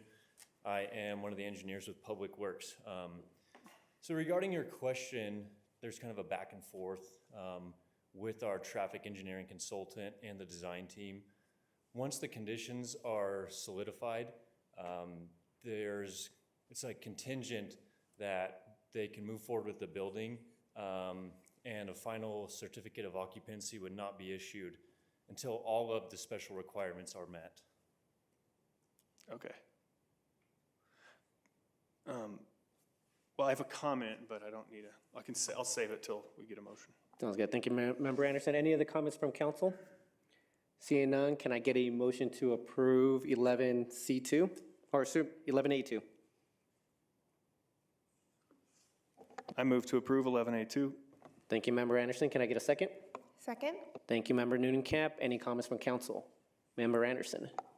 Thank you, Mayor. So this is, I guess, just kind of a question to council, something that I'm really interested in on this project, and whether this project is the right one to fund it or not, I guess is the open question, but a continuation of the same kinds of improvements that we have down further south on Jason Street to make sure those kind of traffic calming improvements extend all the way, because I think that's important to, as we're adding so many developments on this street, to make it so that people don't want to use that street as much for traveling back and forth between Oxford and Hamden. So I would really want to come out of this with some kind of a choker or bulb outs that are on Jason, not just on whatever the street is just south of this project. I don't know if that's something that would be something council would be interested in making a condition, or if it's something that staff think would be helpful to make a condition, or something like that. So I just wanted to put that out there as an idea to see if there's any discussion on that. Thank you, Member Anderson. Any comments from council on this? Member Woodward. Yeah, Councilman Anderson, I wasn't real clear on what your question was as far as clarifying. I believe you were speaking of Kenyon Avenue? I'm specifically talking about Jason. Can I go, Mayor? Sorry. I'm talking about Jason because another project we approved had agreed to put in bulb outs on Jason and much further south, Jason and Mansfield, or a block or two south, Jason and Mansfield, bulb outs there, and then a choker in the middle, which was like bulb outs on each side where a crosswalk was, plus a median in the middle. And then further south, I think bulb outs also at Oxford. To have something similar a block north, I think adds additional discouragement for drivers going all the way down Jason to use it as kind of a through street. I would want to treat that more as, you know, kind of a residential street, and anything that causes cars to slow down. So that's what I'm requesting, is some potentially a condition for bulb outs or choker on Jason Street. Okay, thank you. Member Russell, did you have a comment? I do have a comment, and that's been one of my biggest concerns a lot of times is staff doesn't have the buy-in that council does because we live in this city. And so I feel like some of these things need to be set in stone before we actually approve them.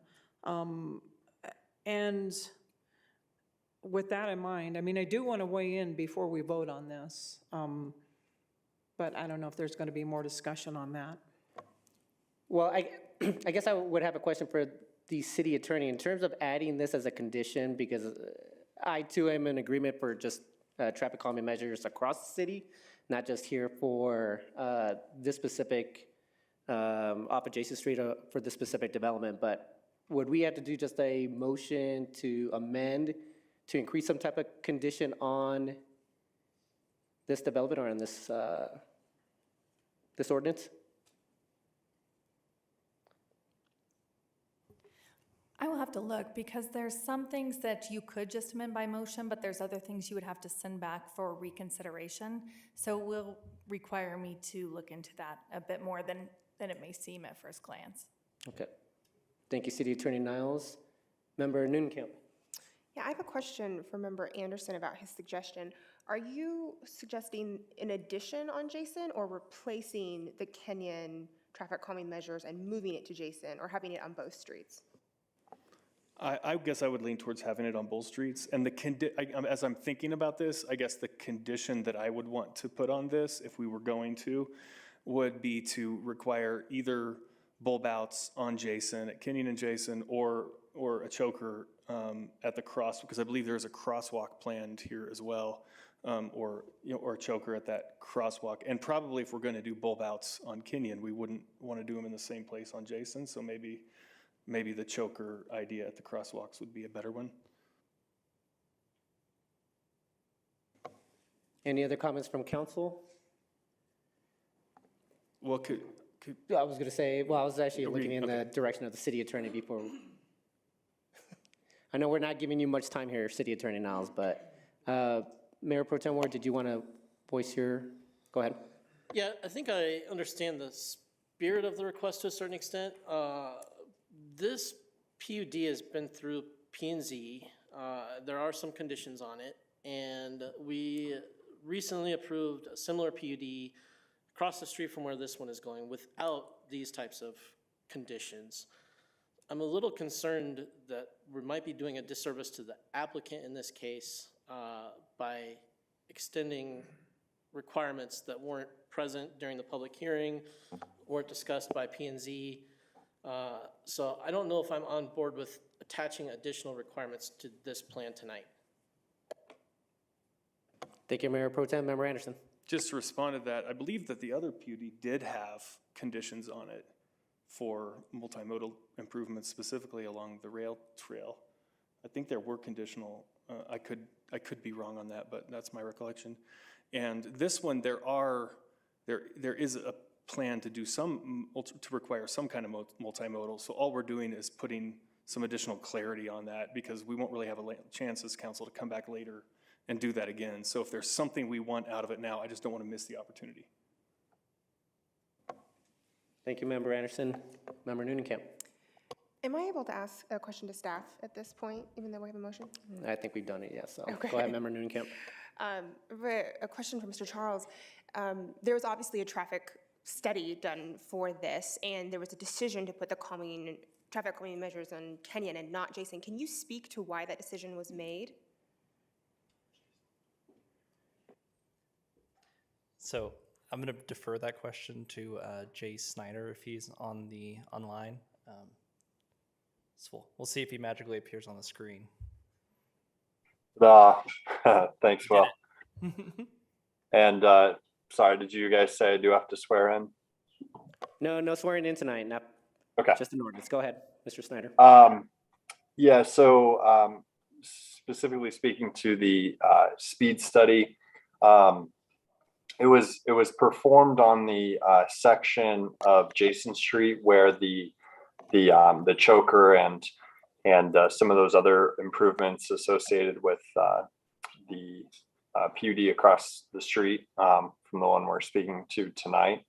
And so an initial condition of, or as this Jason's 3690 South Jason Street PUD started to be considered, we had the applicant contact the Fifield PUD, get an understanding of what traffic calming improvements they were doing, which is south of the two developments, and then develop their multimodal traffic calming improvements based on that. So it's been a while since I've looked at the Fifield improvements, but I believe they're going up to the Mansfield and Jason Street intersection. So then to the north of that brings us to Kenyon and Jason Street.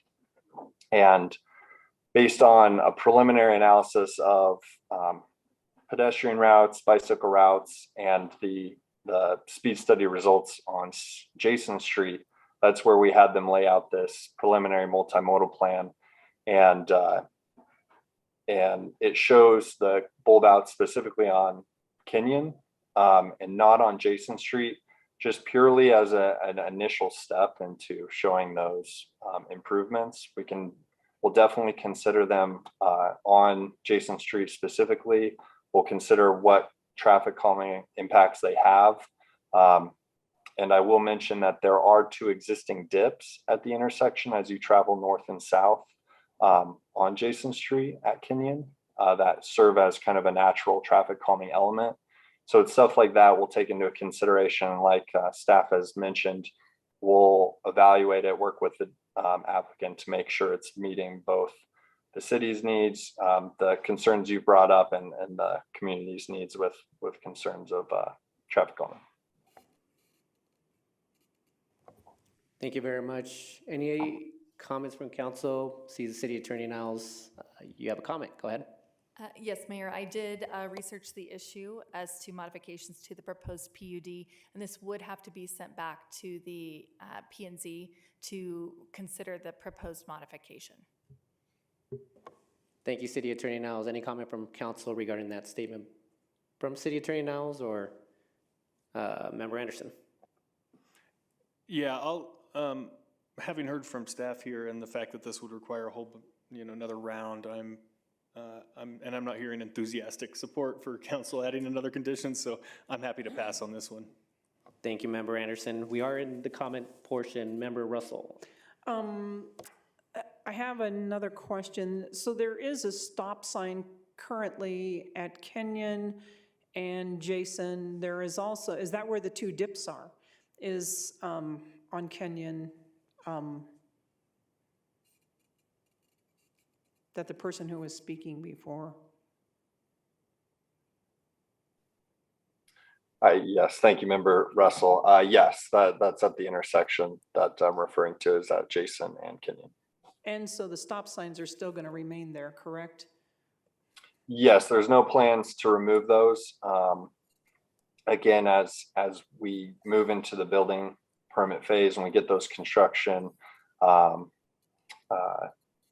plans going and the design going, we'll take that into consideration and see what makes most sense. Because the goal with the multimodal improvements is to improve safety, improve the quality for these routes for all modes: vehicular, pedestrian, bicycle, transit users in the area. So we'll take that into consideration. Thank you. And then just one other question. Did you use the traffic studies that Fifield used, or did you get updated traffic studies? The developer had new traffic studies created that considered the Fifield traffic. And did the new studies also consider the other projects that the developer is intending to do in the area? Yes. The intent with the traffic study is to evaluate the, so to speak, the worst case scenario. And if we consider all this traffic being added to the system, what are the implications? Okay, thank you very much. Thank you. Thank you, Member Russell. Anybody want to weigh in on the ordinance? Member Russell? Yes, thank you. I have some major concerns about this project, not anything that the developer said or brought up. My major concerns are, I believe that we need to protect the industrial areas of the city. Industrial areas produce greater income than one-time fees that we're going to be getting from the developer. We're going to increase the density in this area. The public overall is against it, although nobody showed up. I think the developer did a really good job in talking to the neighbors and having neighborhood meetings, but I think the neighbors are just tired of fighting this battle.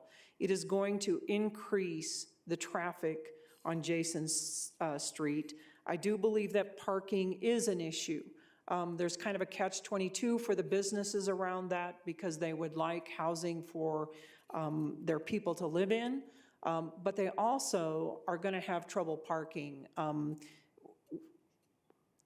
If this council should even consider this, they should be willing to do the parking that is in the code right now instead of cutting us short on that. The businesses in that area have people coming to their businesses and their parking will be impacted. I think the traffic impact is going to be greater than suggested. And the bottom line is Public Works will have the final say on the multimodal improvements. And so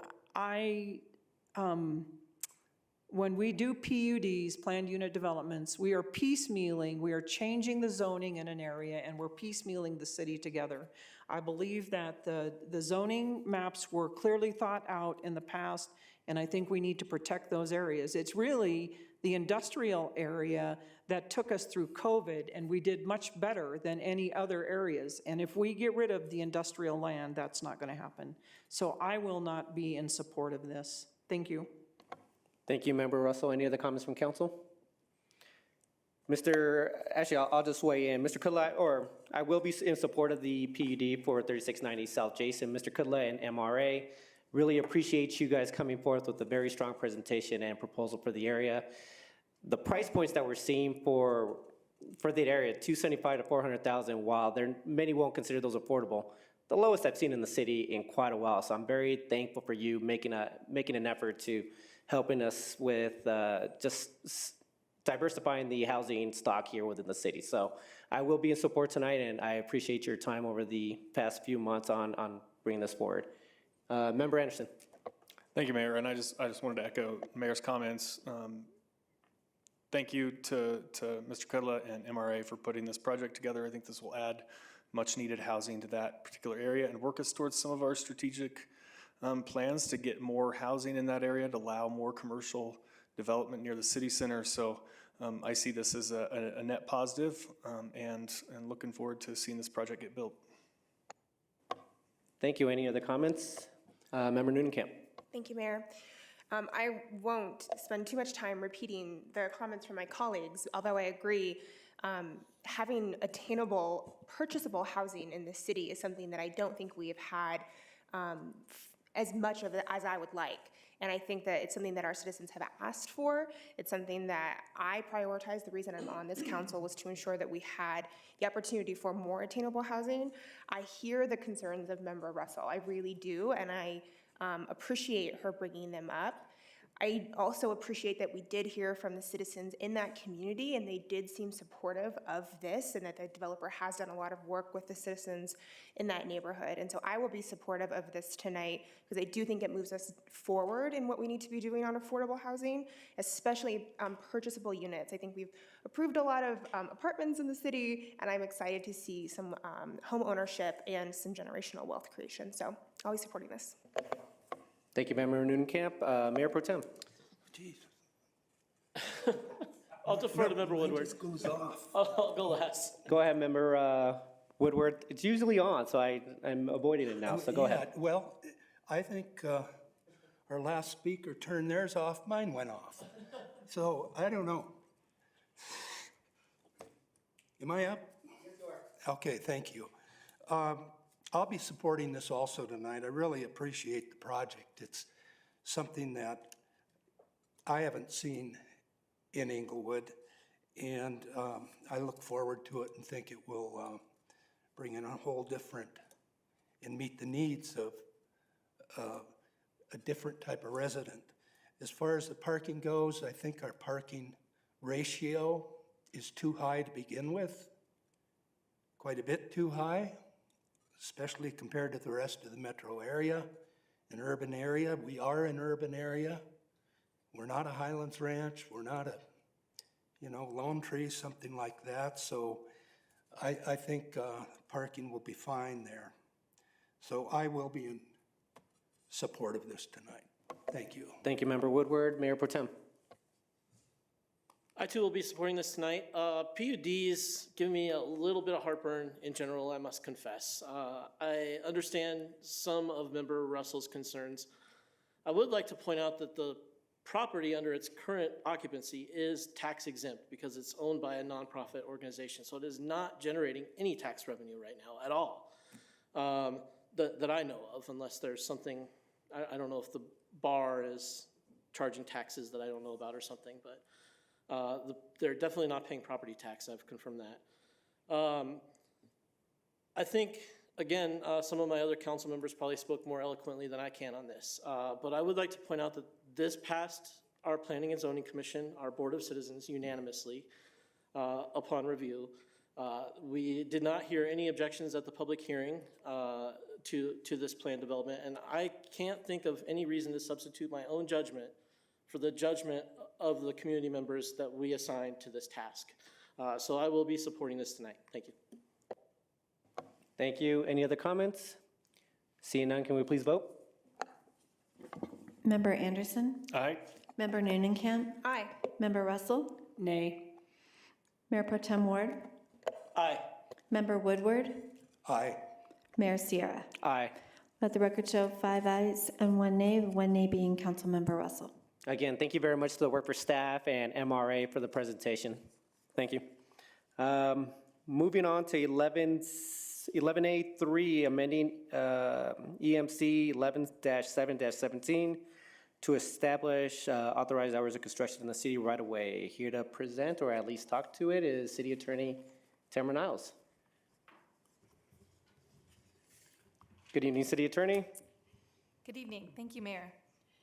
Several meetings ago, City Council discussed the fact that construction in the city has two separate municipal code sections regulating hours of authorized construction, and those 2 hours are not the same. So we drafted a proposed ordinance to authorize construction activities in the city to 7 a.m. to 7 p.m. Currently, Municipal Code Section 6-2-5 limits construction in residential and commercial areas to 7 a.m. to 7 p.m. However, Municipal Code Section 11-7-17 provides for hours of construction within city right-of-way to 6 a.m. to 9 p.m. So of course this can create confusion, and it appears to conflict in some provisions. So we asked council for direction at that meeting, and we were directed to consider 7 a.m. to 7 p.m. I would like to note on city right-of-way, the hours are of course reduced, but the city manager or his designee does have authority to grant extended hours when requested. So if someone is working in the city right-of-way and does in fact need to work until 9 p.m., they could contact the city and get authority to do that, even though we're changing the ordinance to the official hours of 7 a.m. to 7 p.m. Thank you, City Attorney.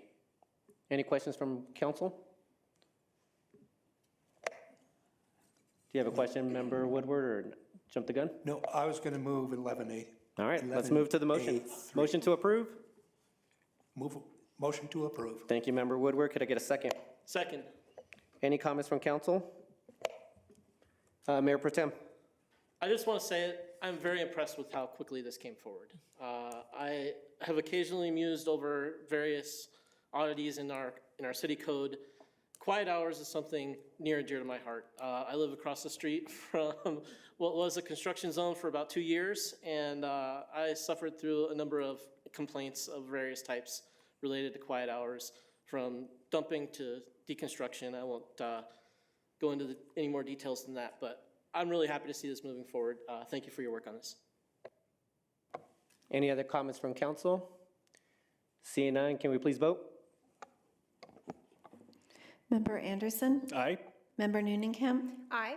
Member Russell? Aye. Mayor Pro Tem Ward? Aye. Member Woodward? Aye. Mayor Sierra. Aye. Let the record show 6 ayes. Thank you, and I'm just gonna ask council, this might be a good place, but does anybody need a break before we move to the next agenda items? Or should we just keep moving? Keep moving? Looks good. All right, moving on to 11C1, Resurface Pirates Cove, Leisure Pool, and Lazy River. Aquatics Manager Brad Anderson is here tonight. Staff recommends the City Council approve by motion a contract with the CEM Sales and Service for resurfacing Pirates Cove, Leisure Pool, and Lazy River. Good evening, Mr. Anderson. Good evening, Mayor. Good evening, council members. So what we're doing is going in the 19th year of Pirates Cove, which is unbelievable. And it's time to start resurfacing some pools. Just so you know a little bit of information, life expectancy of a diamond bright or a plastered pool is anywhere from 10 to 15 years. For a painted surface, their very first year, it is 5 years.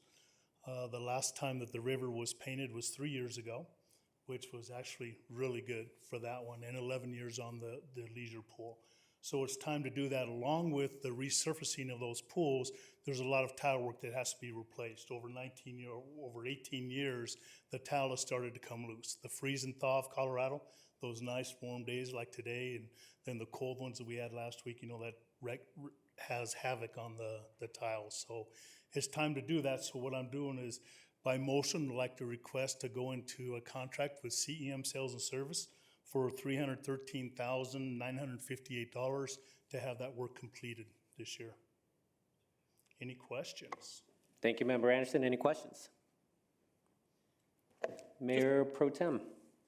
So you say the proposed surface is more durable than what's existing right now? That's for the Lazy River. The Okay. Lazy River was a painted surface from at the time of construction. And it just, we get about 3 years out of it, really 2 years out of that one. So we will extend that life. What I'm projecting that we'll get approximately 10 years out of the new surface on the Lazy River. So bottom line, we're gonna save some money there. Are there other pools at Pirates Cove that have the same surface, or is this going to be something that we can expect to be ongoing over the next? No, the leisure pool currently is a diamond bright surface, so it's an aggregate base. It's not plaster, but there's an aggregate base, a cementous base on there, so it lasts a little bit longer. The leisure or the competitive pool started off to be a painted surface. A number of years ago, we went ahead and we changed that to a diamond bright surface, and that one's been in there for about 10 years now so far also, and it's in really good shape. So yes, it'll be upgrading the surface in the Lazy River. Thank you. Thank you. Any other questions?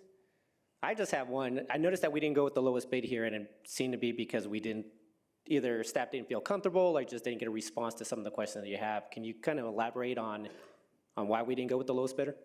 Absolutely. The lowest bid came out of a company, USA Construction, out of Georgia. I went ahead and looked into the references that company did provide. Out of the references that we got, there was no real satisfied answer from those companies.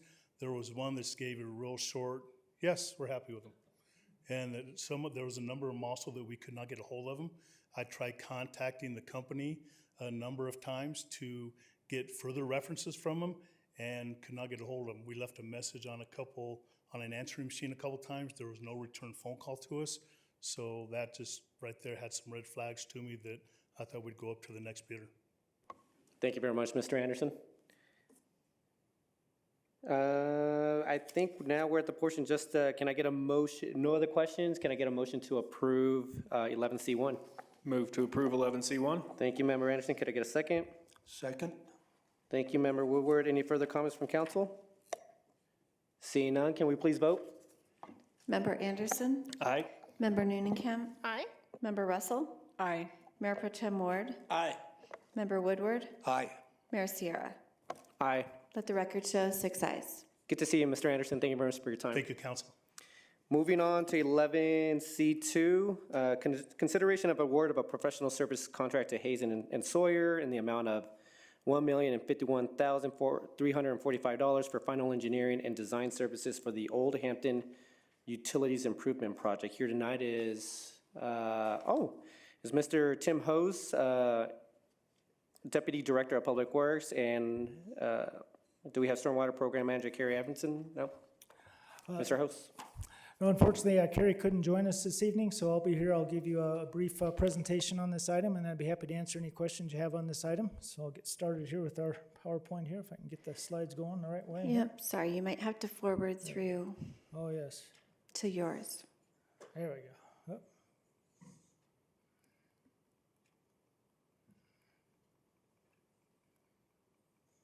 There we are. All right, so yeah, as I said, Carrie wasn't able to join us, so I'll go over these slides here and talk a little more about this project and what we're planning to do with this project here. So the first slide is the purpose of the project here. The main purpose, we're going to replace all three of the city-owned utilities in the segment of Old Hamden, just south of the hospitals there in the Wellness District. All of them have been identified in the master plan as needing to be replaced. We kind of started with the storm sewer pipe at first, and then we got to looking, if we're going to do the storm sewer, we should probably look at the water and sanitary as well. So we're going to go ahead and include those in the project and try to get all of that done. And the second purpose is we're going to look at, while we have the street torn up for all the utilities and stuff, we're going to look at a complete street concept where we look at possibly getting more pedestrian-friendly and bicycle-friendly amenities in that area, so we can get bikes and peds to that area a little bit easier than they can now. It's very transit-oriented right now. If you walk over there, it's not really very tough to get a bike through there, and pedestrians are a little restricted as well. So we're going to look at possibly changing some of those features to make it a little more friendly for all modes of transit in that area.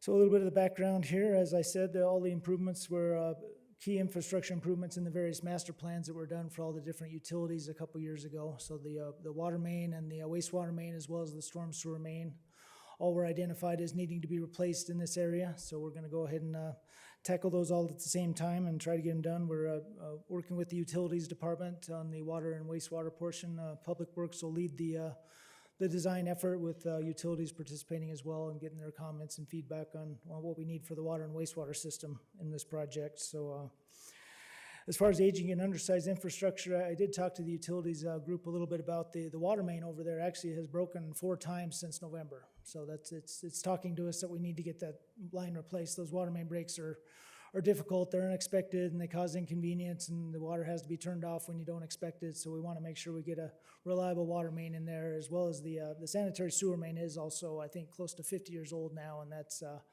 getting to the point where the pipe may be at risk of collapsing at some point. So we don't want that to ever happen. So we're going to get that addressed as well, along with the storm sewer. As was mentioned previously, there's a section of the storm sewer that was repaired with some concrete that's restricting the flow in there, and we need to get that piece out, and also look at the overall outfall over there to make sure we have adequate capacity to carry the storm water for the 25-year storm event. So, and then with that, I think the next thing is the map of the area here. Just the segment we're looking at is basically Old Hamden east of Broadway over to Lafayette Street.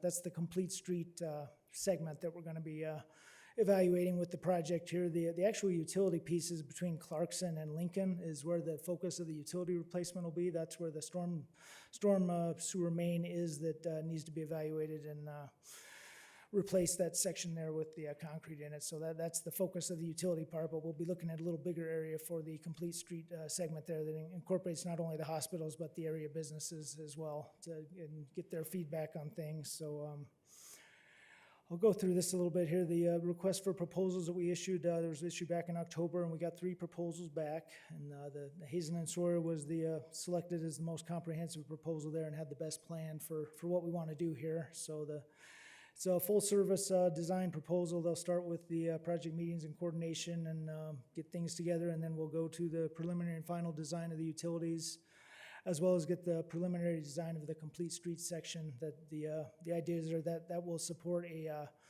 grant application to actually install those improvements there. We don't have the funding yet to install the complete streets section. We can definitely do the study, and we've got funding to do a grant match for the city, but we need to get the grant would fund the bulk of those improvements there. So we want to go after that Transportation Improvement Program grant that Dr. Cog offers. So we're going to be pursuing that with these plans that are created out of this contract here. And like I said, there'll be public involvement outreach, as Director Portel said earlier from the DDA. We're working with the DDA to get outreach from all the businesses and everything in the area to make sure we address everyone's concerns and needs in that segment of in that street area. So And then the work will end with the bid package development and some bid phase services to help us get to the actual award of a construction contract for this work. So as I mentioned, it's a joint project. We've got 4 different funds that this is going to be funded out of. We got the water fund, wastewater, and storm drainage fund, as well as the public improvements fund for the complete street portion. That'll be funded out of there. So the total is just over $1 million for all of the work that's planned for this project.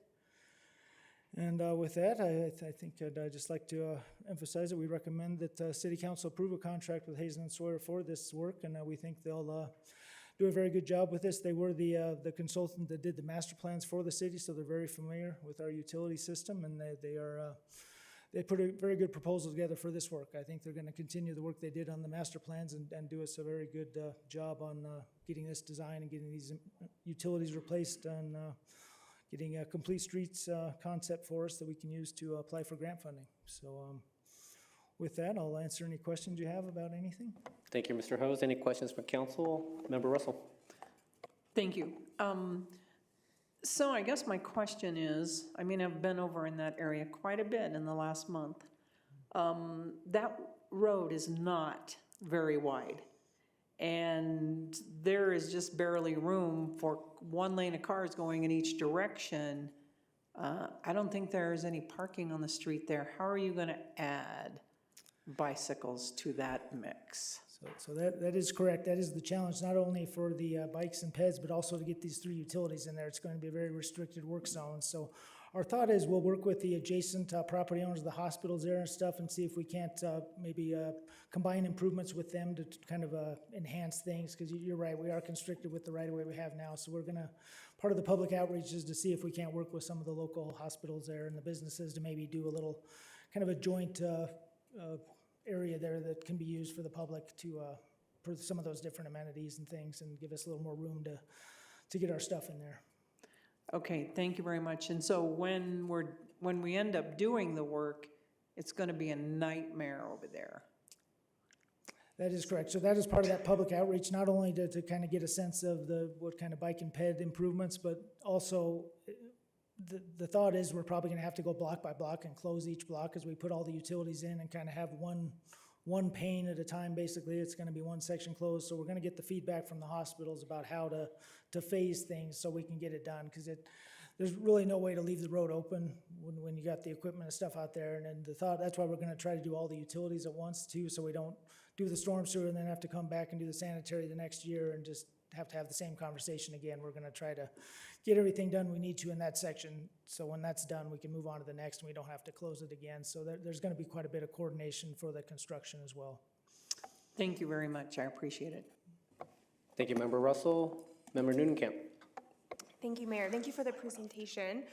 I agree with Member Russell. It is a very narrow street, and often to me feels quite unsafe because there is so much pedestrian traffic from the parking garage to the hospitals back and forth, and it seems rather unsafe. And so I'm looking forward to how this design process will hopefully address some of those concerns. On the contract specifically, I did see in the staff memo that you utilized an interesting and I thought rather thorough scoring system for selecting the contract. Is that standard practice in the department, or is it something that you guys did new? I don't think I've seen that before. So yeah, that scoring system is fairly standard for all of our requests for proposals. We have the 6 criteria we use that I think I wrote them down here. It's in the packet there, but we talk about kind of their qualifications, their approach, and kind of we really look at design concepts and kind of the challenges they find, just to make sure that the consultant knows what they're getting into. We want to make sure they've actually looked at our project and not just given us a boilerplate proposal that says, hey, we're great, we can do anything, but what are you going to, I always like to say, what are you going to do for us? You know, what are you going to do for the city here to make this project a success? And then Hazen really did a great job. Their proposal stood out in that way, so that's some pretty standard criteria we use to evaluate and compare the different proposals. Thank you. Member Anderson. I turn it off. Thank you, Mayor. And thank you, Mr. Host, for the presentation here. I am really excited about the Complete Streets project. My question about the grant prospects, because we're paying for design for the Complete Streets along there, but we don't have the grant locked in yet. Are we feeling pretty confident about the grant, or is the expense on the Complete Streets side not not so high that we're concerned about it, or could we potentially fund this another way? What's kind of the thinking there? Yeah, I might, Director DeAndrea respond to that. Yes, thank you. It's hard to say right now our likelihood of success, but given the higher volume of dollars that are being poured into our DRCOG process, it's actually twice what the previous TIP application amount was. So we're looking at probably $40 million for this upcoming round. So we're hopeful. If we aren't successful, there is a future round of federal funding as well. At this time, we have not identified it for funding in the capital improvement program, but that is an alternative. But we're probably looking in the order of $5 to $7 million. So it is a very expensive project, and we do want to at least try and be very aggressive with going after federal funds. Very good, thank you. Member Woodward. Yes, the design phase, I see anticipated to last through December 2022, begin the actual construction in early 2023. Any idea, what do you anticipate the end date for that being all the way complete? It's going to be the better part of the year, probably. It's going to take some time to get all the utilities in there. It's quite a process to open all that up and get everything in place. So I would say probably at least 9 months is what we're looking at. Probably hopefully by fall to winter of 2023, we'll have it done. Okay, thank you. Well, no, go ahead. That's it. I do have a couple questions, Mr. Hoos. So actually, just going back to the timing of this, because we're going to be doing this starting sometime in January 2023 or early part of 2023. When are we kicking off the 285 Hampton project? So 285 Hamden, where we're looking now, we're hoping to kick that off in August.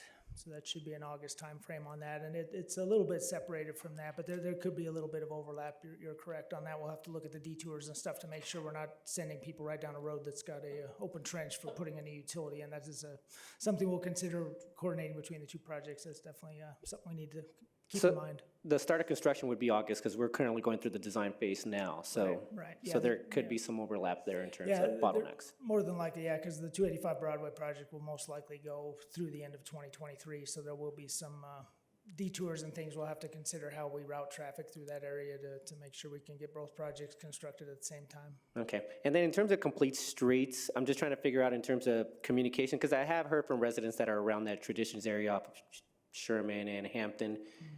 In terms of the bike, pedestrian, multimodal that we're talking about for this area, is this something that EDDA is taking a lead, staff? Like where should the communication occur in terms of what this should look like?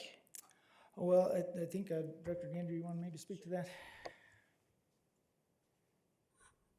Yeah, I think it's very much as Hillary mentioned, Director Portell, a little while ago.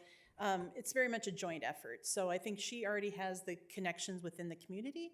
So she's already reached out to them. We've established a project team that's going to help lead our efforts. So I think she's kind of consolidating and bringing people together, and then the consultant will actually help us work through the design elements and get consensus and buy-in from the adjacent property owners. So we're planning public meetings, but also kind of a focused group of business owners, residents, and other stakeholders along the corridor. So she's really helping, and EDDA is taking the lead on that aspect. So, and then hopefully the consultant will bring us a product that we can then move forward with through the federal grant application and into design. Thank you, Director. Any other questions from council?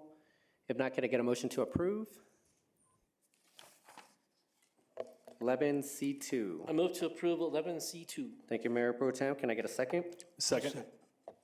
I'll give it to Member Anderson. Any other comments from council? Mayor Pro Tem. This is another thing I've seen tonight that I absolutely love. It is great to see the way we've shifted our model for maintaining and engineering the city's assets over just the last 3 years or so. To see, you know, our water utility, our stormwater utility, our sewer utility, all working together to maintain and rebuild a single line so that we don't have to do everything twice or 3 times is incredible. Thank you for bringing this project forward. I love this, and I hope to see more of it in the future. Thank you, Mayor Pro Tem. I'll say something as well. I am going to be in support of this. I love the work that we are doing in the Public Works Department.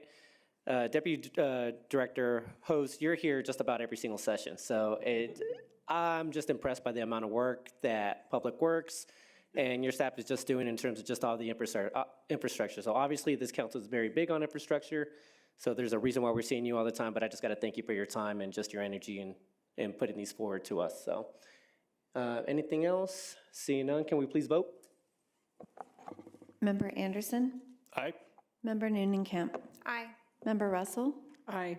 Mayor Pro Tem Ward? Aye. Member Woodward? Aye. Mayor Sierra? Aye. Let the record show 6 ayes. Thank you very much, and thank you very much, Deputy Director Host. And moving on to 11C3, you're not leaving us just yet, Director DeAndre. You're here to speak about the acceptance of, staff recommends City Council approve a resolution accepting the what's the word, devolution? Is that a word? That is a word. It's a word of a devolution. parcel of land from the Colorado Department of Transportation adjacent to US 285. It's not 5 letters, so it's not a word. So go ahead, Director DeAndre, speak on the item. Thank you. That was actually a new word for me too. So we went through this process a few years ago. So they used that term devolve at CDOT to get rid of their assets to other entities. So we were approached. This was actually an effort by Manager Lee, Dave Lee, who has to maintain some of this right-of-way out here in this landscaping area that's out in the right-of-way. And so he was initially working with CDOT on this potential for this project and to get sort of a license agreement or something else to go and work out there. And then in further discussions, we were actually offered the opportunity to have this transferred to us. Since we are another government entity that would be offered to us free of charge, the adjacent property was interested in it as well, but they would have to acquire it at fair market value, which they considered to be too high. For the price was too high for what they would consider the need for it is. So CDOT did approach us with the possibility. We do have an upcoming project in this area, again, that we intend to apply for a federal grant for. Similar to the Oxford Ped Bridge, which will be constructed starting in the next couple of months, the intent is to build a rail trail or a trail adjacent to the east side of the existing RTD light rail lines. That's the red line that you see in the map. And then the easement area is actually highlighted there in yellow, and it runs north-south on the drawing. Then the orange line that crosses US 285 or Hampton would be another pedestrian bridge, and then the red line running up to the Englewood station is more trail. So we intend to apply for this project in the upcoming, again, Dr. Cog tip process for both design and construction. And so we feel that this piece of property would be of value to consider as possibly a ramp up to the Ped Bridge adjacent to Hampton Avenue, or at the very minimum, access to that landscaping area for ongoing maintenance. That's just another portion of the rail trail. And so the conditions that they would do, again, it would not be at any cost to the city, but we would only be able to use it for transportation purposes. And then we would be responsible for maintaining that area, and we could not sell or transfer it to another entity. If for some reason we did not want it in the future, it would revert back to CDOT. So with that, I'll be happy to answer any questions, and staff would recommend that you approve the resolution accepting this land acquisition. Thank you very much, Director. Any questions from council? Seeing none, can I get a motion to approve 11C3? I move to approve 11C3. Thank you, Member Anderson. Can I get a second? Second. Thank you, Member Russell. I heard Member Russell. She beat you to it. Any comments from council? Seeing none, can we please vote? Member Anderson. Aye. Member Noonenkamp. Aye. Member Russell. Aye. Mayor Pro Tem Ward. Aye. Member Woodward. Aye. Mayor Sierra. Aye. Let the record show 6 ayes. Thank you very much, Director, for the presentation. Moving on to 11C4, approval of the ARPA funding list. Here tonight is City Manager, well, who's going to be speaking? Assistant City Manager Tim Dodd is coming to speak about the ARPA funding list. Staff recommends that council approve by motion the attached list of projects to be funded by ARPA Act of 2021. Thank you, Mayor. Thank you. So this is actually the third time that we came before council, or we're coming before council related to this item. So we had 2 previous study sessions, and then we also did a public engagement process that I'll talk briefly about. So there you see on the screen the process that we used. So the first time we came before council, of course, not all of you were on council at the time, but we came before council on July 12th with a draft list, and that list came from council ideas as well as staff ideas. We then did, for about a month, we did a public engagement process on Englewood Engaged, got some ideas, brought it back to you at the end of September, got more feedback, and so this is the third time that we're bringing it back to you again. The last 2 were in study sessions. This is a request tonight for a motion for approval. So just to kind of go over again the community engagement process, and I apologize, it does say Being the Table. That's the name of the company that, or the platform that we use, but it's Englewood Engaged. We had 720 total visitors, 299 people engaged, so that means they registered their opinion, they voted, and then 21 unique comments. So just as a refresher, here are the priority rankings that we got from Englewood Engaged, so water being the top priority. You see here there's several different items related to COVID-19 that are mostly towards the bottom. Homelessness, where I think about 18% or so we're proposing of funding go. Was basically just under a lot of the infrastructure needs related to water, sewer, stormwater, and streets. And then you see sidewalks and trails as well, and bike lanes. So a few modifications that we made. So this chart, and you had in your packet a few different charts, I believe, that basically showed kind of the iterative process that we used to get here. So we started the first one, a local business staff recruitment bonus program that was changed to workforce training. That was changed after the July 12th study session. The vaccine navigation program was modified, and that's actually been executed. The street and alley improvements, we added $1 million. So that's a new change that we're proposing after the September 27th study session. Matching funds, originally, as you probably are aware, there's at least 16 different programs that we're aware of, probably more than that the state is offering through grant funding to cities and towns using their ARPA dollars.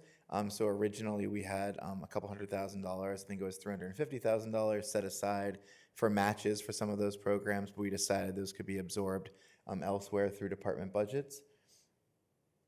Bridge House, originally and this is a project, for those of you who maybe haven't seen it before, Bridge House is a nonprofit also called Ready to Work. They have 2 locations, one in Aurora, one in Boulder. Basically, it's for people who are experiencing chronic homeless. That means individual homeless. And it's basically a program where they live in a dormitory-style housing for about a year. They get job trained in things like culinary, landscaping, light carpentry, graphic design, and then they get placement services after that. So we are working with them to try to find a location here in the Tri-Cities area. And so this is Englewood's portion of it, but we reduced it a bit so that we could give some funding to cross purposes, which, as you recall, is basically they work very closely together, the 2 organizations, but they're basically different sides of the coin. So basically cross purposes for people who are who are currently housed but are basically housing vulnerable, and it's job trained to basically help keep them in housing, whereas Bridge House is basically to alleviate people who have fallen into homelessness, to help them get out of it. Little Dry Creek Plaza, we believe this can be funded through the PIF, the Public Improvement Fund. Walk and wheel project, so the changes made here were to focus on design work and completion of the rail trail and other walk and rail projects. We do just want to emphasize too that there's a lot of connections to the strategic plan.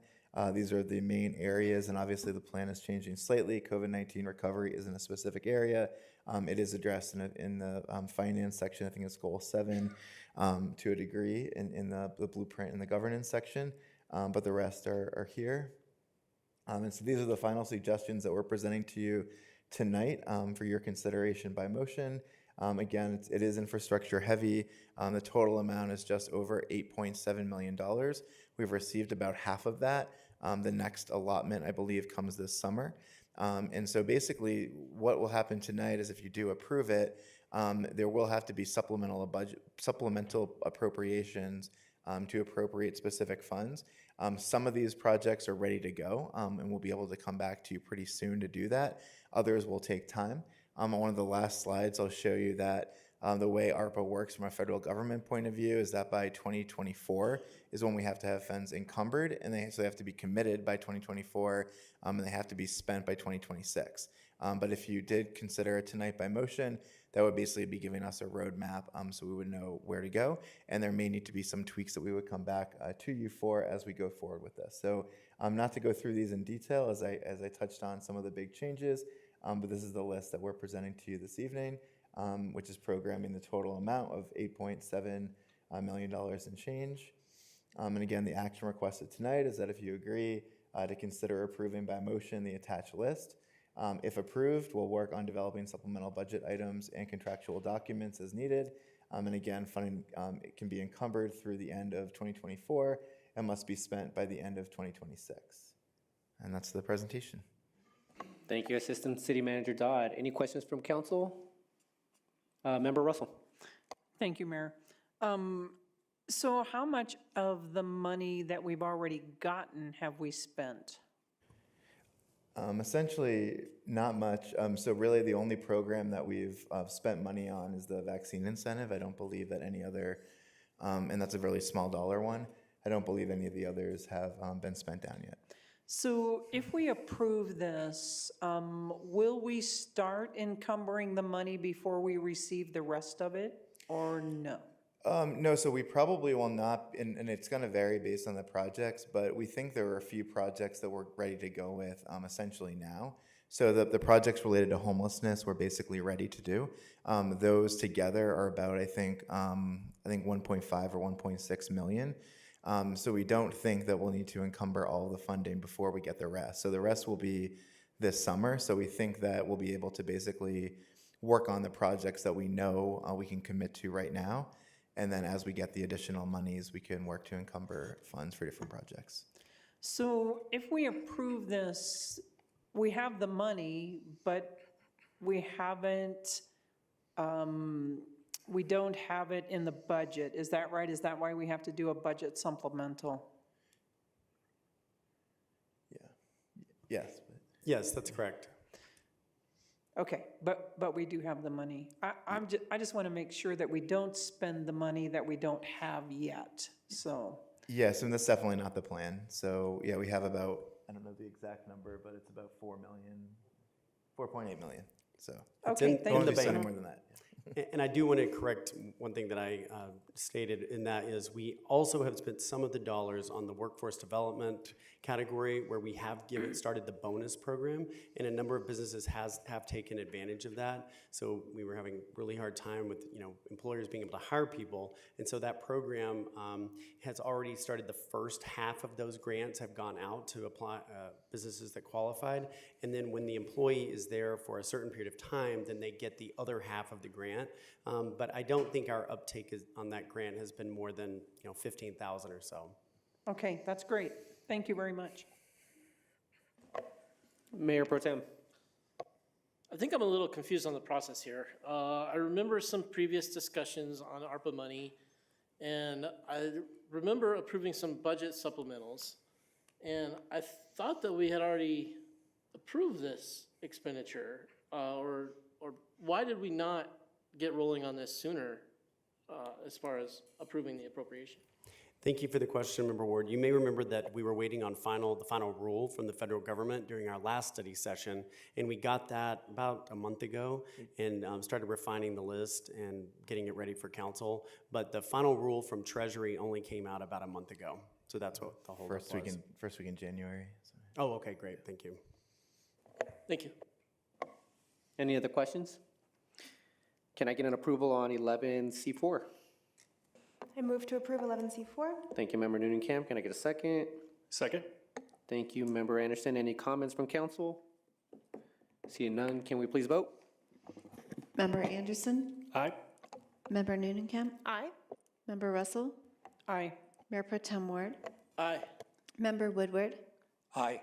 Mayor Sierra. Aye.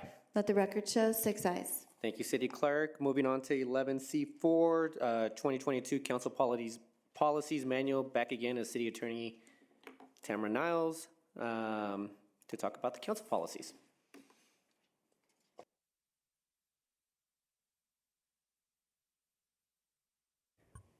There, I thought I'd try a change of scenery. Just to remind you of the background on the city council policies, on January 24th, we provided information regarding council policies and some potential amendments, and city council provided some consensus direction regarding proposed amendments to the 2021 council policies. And these policies are adopted by motion, approved by the majority of council present. So I just wanted to give you a recap of some general cleanup items.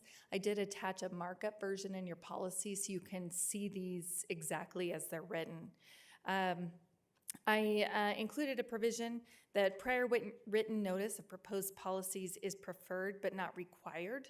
And this is because a vote of one council by motion cannot bind another council or prohibit another council from taking action by motion. So I kept that it is preferred, but legally that provision is not enforceable, so I recommend we change it slightly. It also states that the mayor's vote shall be called last. However, I made it clear that's only in roll call votes. And voting may also be electronic for new electronic voting systems, and that's not currently anticipated, clearly anyway. It also clarifies that city council cannot directly contact the city manager's employees. Of course, in our charter, it states that the city manager shall have administrative control, but it suggests that city council can't direct or contact directly any city employees, which would include myself. And of course, as we know, city council contacts me directly because you appoint me and I work for you. So I wanted to make that clear so there couldn't be some assertion that city council can't contact, of course, me directly. I also revised limitations on public comment to reflect First Amendment speech guarantees, and that we do, of course, respect First Amendment rights of those speaking during our public meetings. Also recognizes that speakers can be virtual instead of in person at the podium, given our new virtual practices during the meetings, and that the discretionary funds policy refers to city-funded out-of-state conference travel. Okay, then on to substantive revisions in the proposed policies in front of you. We discussed at the meeting on January 24th whether to continue the council invocation, which is currently listed in council policies on the agenda. On January 27th, I provided to council a legal analysis of the legal considerations regarding prayer at city council meetings. As we discussed on January 24th, because that is attorney-client privilege, I don't feel like those concerns are appropriate for public distribution. And mainly it's a liability issue if council should decide to go one way or the next. I don't want someone pulling up my memo and using it as a basis for potential litigation in the city. So as long as it's not publicly distributed, that stays private between you as my client and me as your attorney. So as directed on January 24th, the proposed amendment to the policy manual removes invocation and replaces it with moment of silence. Electronics during public meetings, it was amended to specifically reflect that council members can electronically communicate with an attorney during meetings and quasi-judicial hearings for the purpose of ensuring legal compliance. For example, I can see a question regarding procedure, appropriate procedure for a hearing or something like that. So it was revised to reflect that attorney-client privilege is an appropriate communication. Council discretionary funds policy. It was revised to reflect discretionary funds can be used for constituent communications. There were some vague and conflicting provisions regarding when discretionary funds can be used for constituent outreach and when it can't. I also added provisions of using discretionary funds Communications should seek to improve citizen outreach and engagement, which is a lot of what we do here at the city and you do as council members. I also noted that discretionary funds should comply, or rather must comply, with the Fair Campaign Practices Act. Its provisions regarding expenditure of public funds regarding ballot questions. It is prohibited to use public funds regarding, to advocate for or against a ballot question once it is set. So I wanted to specifically refer to that. Agenda setting. As we discussed at the end of January, complex agenda items often take longer than 30 days to come back to council because we reach out to quite a few different entities. We're waiting for responses. So I amended it to reflect that it may require more than 30 days for complex matters. Then council misconduct, we discussed potential adding provision on council censure and different actions that the council as a whole could take in response to what could be inappropriate behavior by another council member. Those include admonition, which can be directed to all members of city council, kind of a reminder of this is what the law is, this is what our code requires, or this is what charter requires. It doesn't have to be issued in response to a particular alleged action, and it could be issued as a result of a council member by motion or during council member choice. Then censure, it's a more formal action regarding another council member conduct, and it specifically refers to a council member and their conduct. Our municipal code specifically authorizes it, and so this policy provides a procedure and some guidance for when it should be issued. This may require the subject member to recuse themselves from the vote for a conflict of interest. And it does allow for an administrative investigation first. And my thought in including that is that as public elected officials, unfortunately, it's not completely uncommon for someone to lodge an unfounded allegation against an elected official. And I would hate for an unfounded allegation to follow someone into their career or outside of this context, or for it to even be publicly discussed if it's completely unfounded. So it provides for an administrative investigation to determine does this allegation have merit? Is there any support for it before it's ever publicly discussed? Then it also provides for an actual procedure for the censure. The city clerk provides notice of the agenda item to the subject of a proposed resolution, if there is a proposed resolution. Upon request of the subject council member, city council can schedule an evidentiary hearing to take evidence and determine if there is any merit. And it doesn't provide for a fine or suspension of the rights of the council member. Instead, it's only public notice of the wrongdoing because a council member is an elected official, so that would be the only action. With that, I would welcome any questions. Thank you very much, City Attorney Niles. Member Russell, get us started. Thank you. So on the censure, does state law give us the authority to censure someone even without putting this in our policy? Yes, you do have the authority, and it's actually specifically contained within municipal code already. But we don't have any procedure or guidance to guide city council in actually issuing a censure. So it's this is intended to provide some guidance as to when it would be appropriate and the procedure we would follow. Okay, and then just one other question. It allows for administrative investigation first for council member protection from unfounded allegations. What happens if administrative staff has a dog in the fight? How do you protect the council member then? Well, if an administrative staff has a conflict of interest, they shouldn't have any, they shouldn't touch this at all. They should stay away and let completely unbiased, uninterested parties complete the administrative investigation. Okay, and really, I suppose that a council member does, if they get censured and they are innocent, even if the city has gone through all of these policies, has a right to sue the council, sue the city. Is that correct? Possibly yes, possibly no. It would depend on what was said. If something was said that could rise to the level of defamation, it could be an option. As an elected official, it can be difficult to prevail in a defamation case because it's a different standard for elected and public officials. Right, so, I mean, I appreciate that, and I mean, this council has no problems.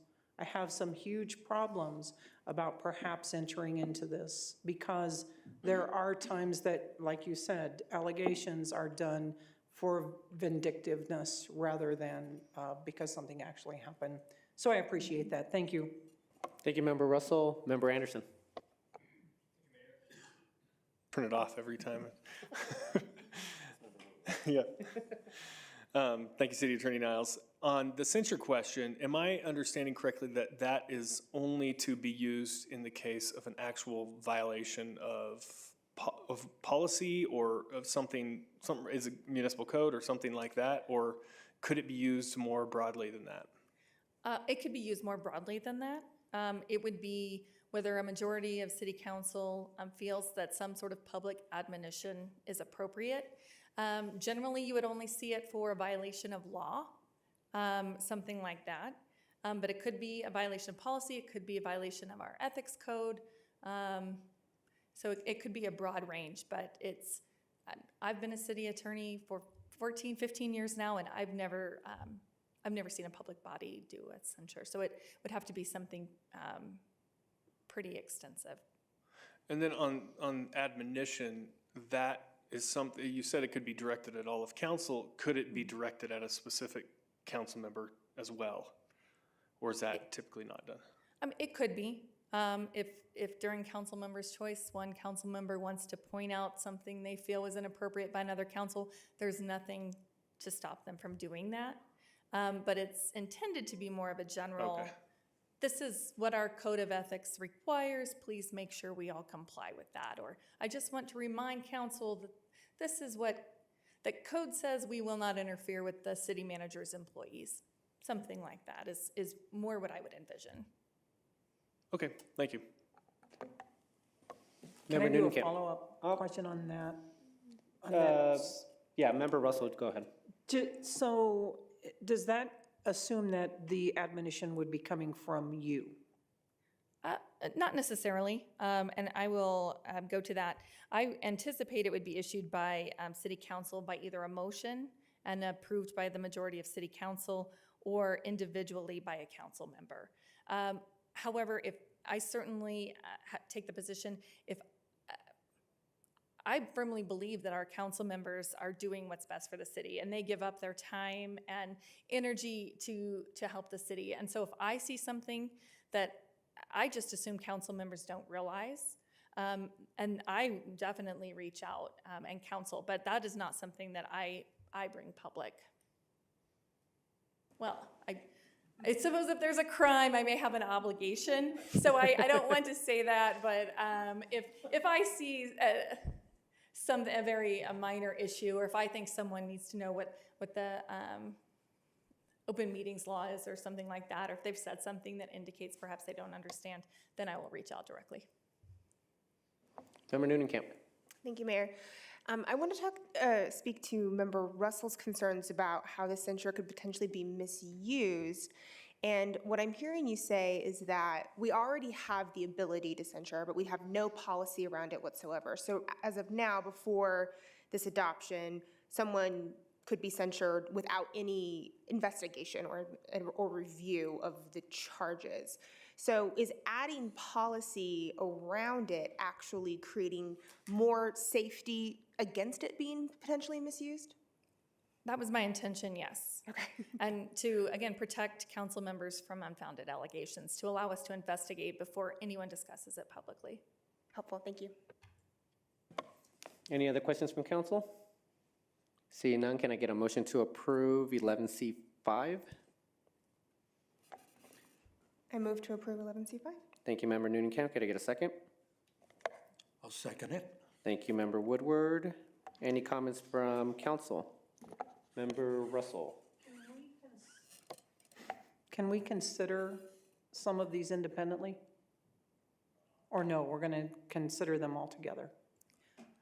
We could, I guess I guess this would be the place to start. If there are certain items that you want to remove or add, or I guess I'll leave it to you, Member Russell, to kick us started with that. I would like to remove the invocation from the rest of them. And I may like to remove the censure piece from the rest of them.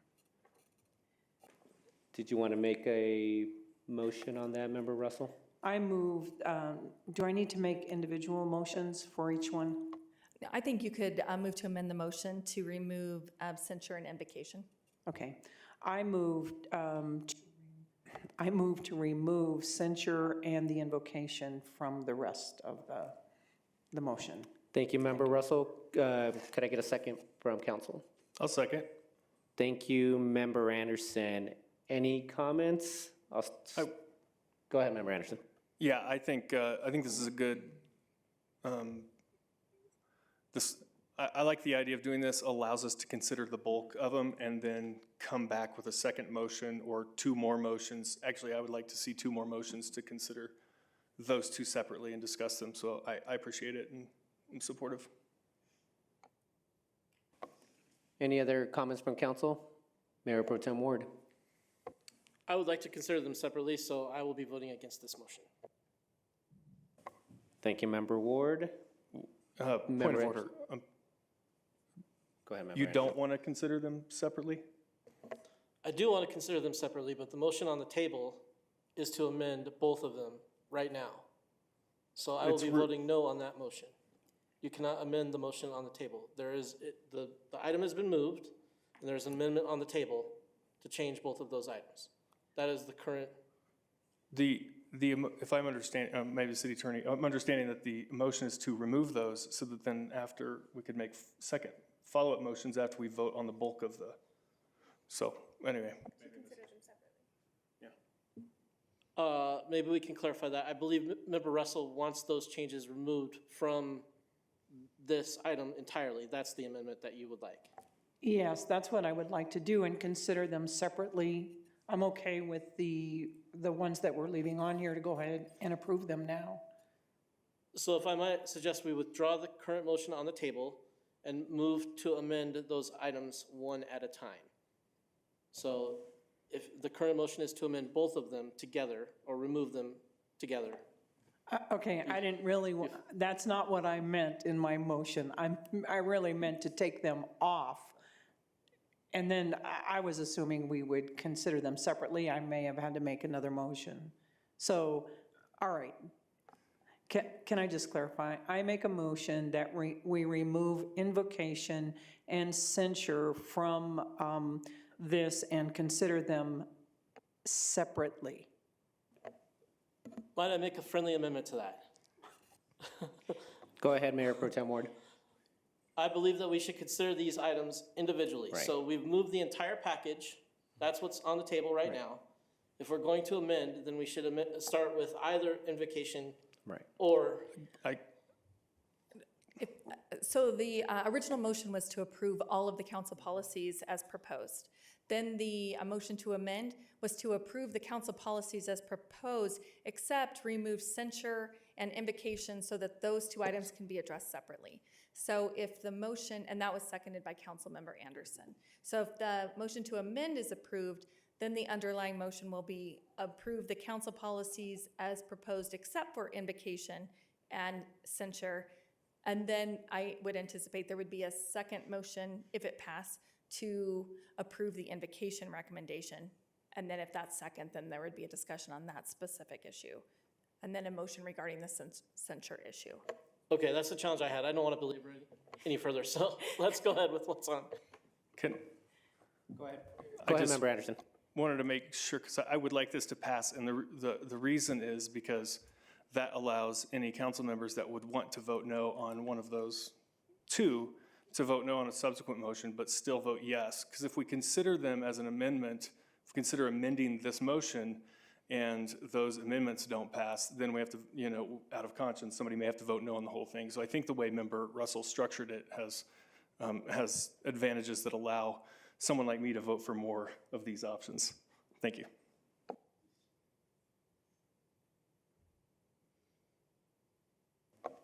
Member Anderson, I'm now thinking about your comments, so give me a second here. So if we were to vote yes on the amendment, can you clarify again why that provides more options? Because those are the two potentially contentious ones. And so it gives me the option of voting on the bulk of the amendments, or a bulk of the changes, without having to say no to all the changes for the sake of one of those two issues. Thank you for the clarification, Member Anderson. Any other questions from council? Seeing none, can we vote on the motion to amend removing invocation and censure? Yes. Member Anderson. Aye. Member Newnenkamp. Aye. Member Russell. Aye. Mayor Pro Tem Ward. Aye. Member Woodward. Aye. Mayor Sierra. Nay. Let the record show 5 ayes and 1 nay, the 1 nay being Mayor Sierra. Thank you, and now the next motion would be the original motion minus invocation and censure. So can I get a motion to approve?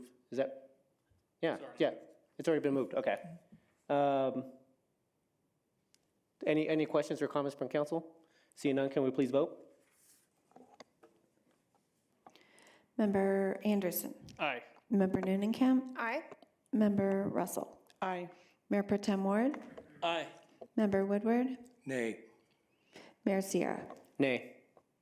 Let the record show 4 ayes and 2 nays, the 2 nays being Councilmember Woodward and Mayor Sierra. Thank you very much, and that now takes us to, yeah, we're done now, right?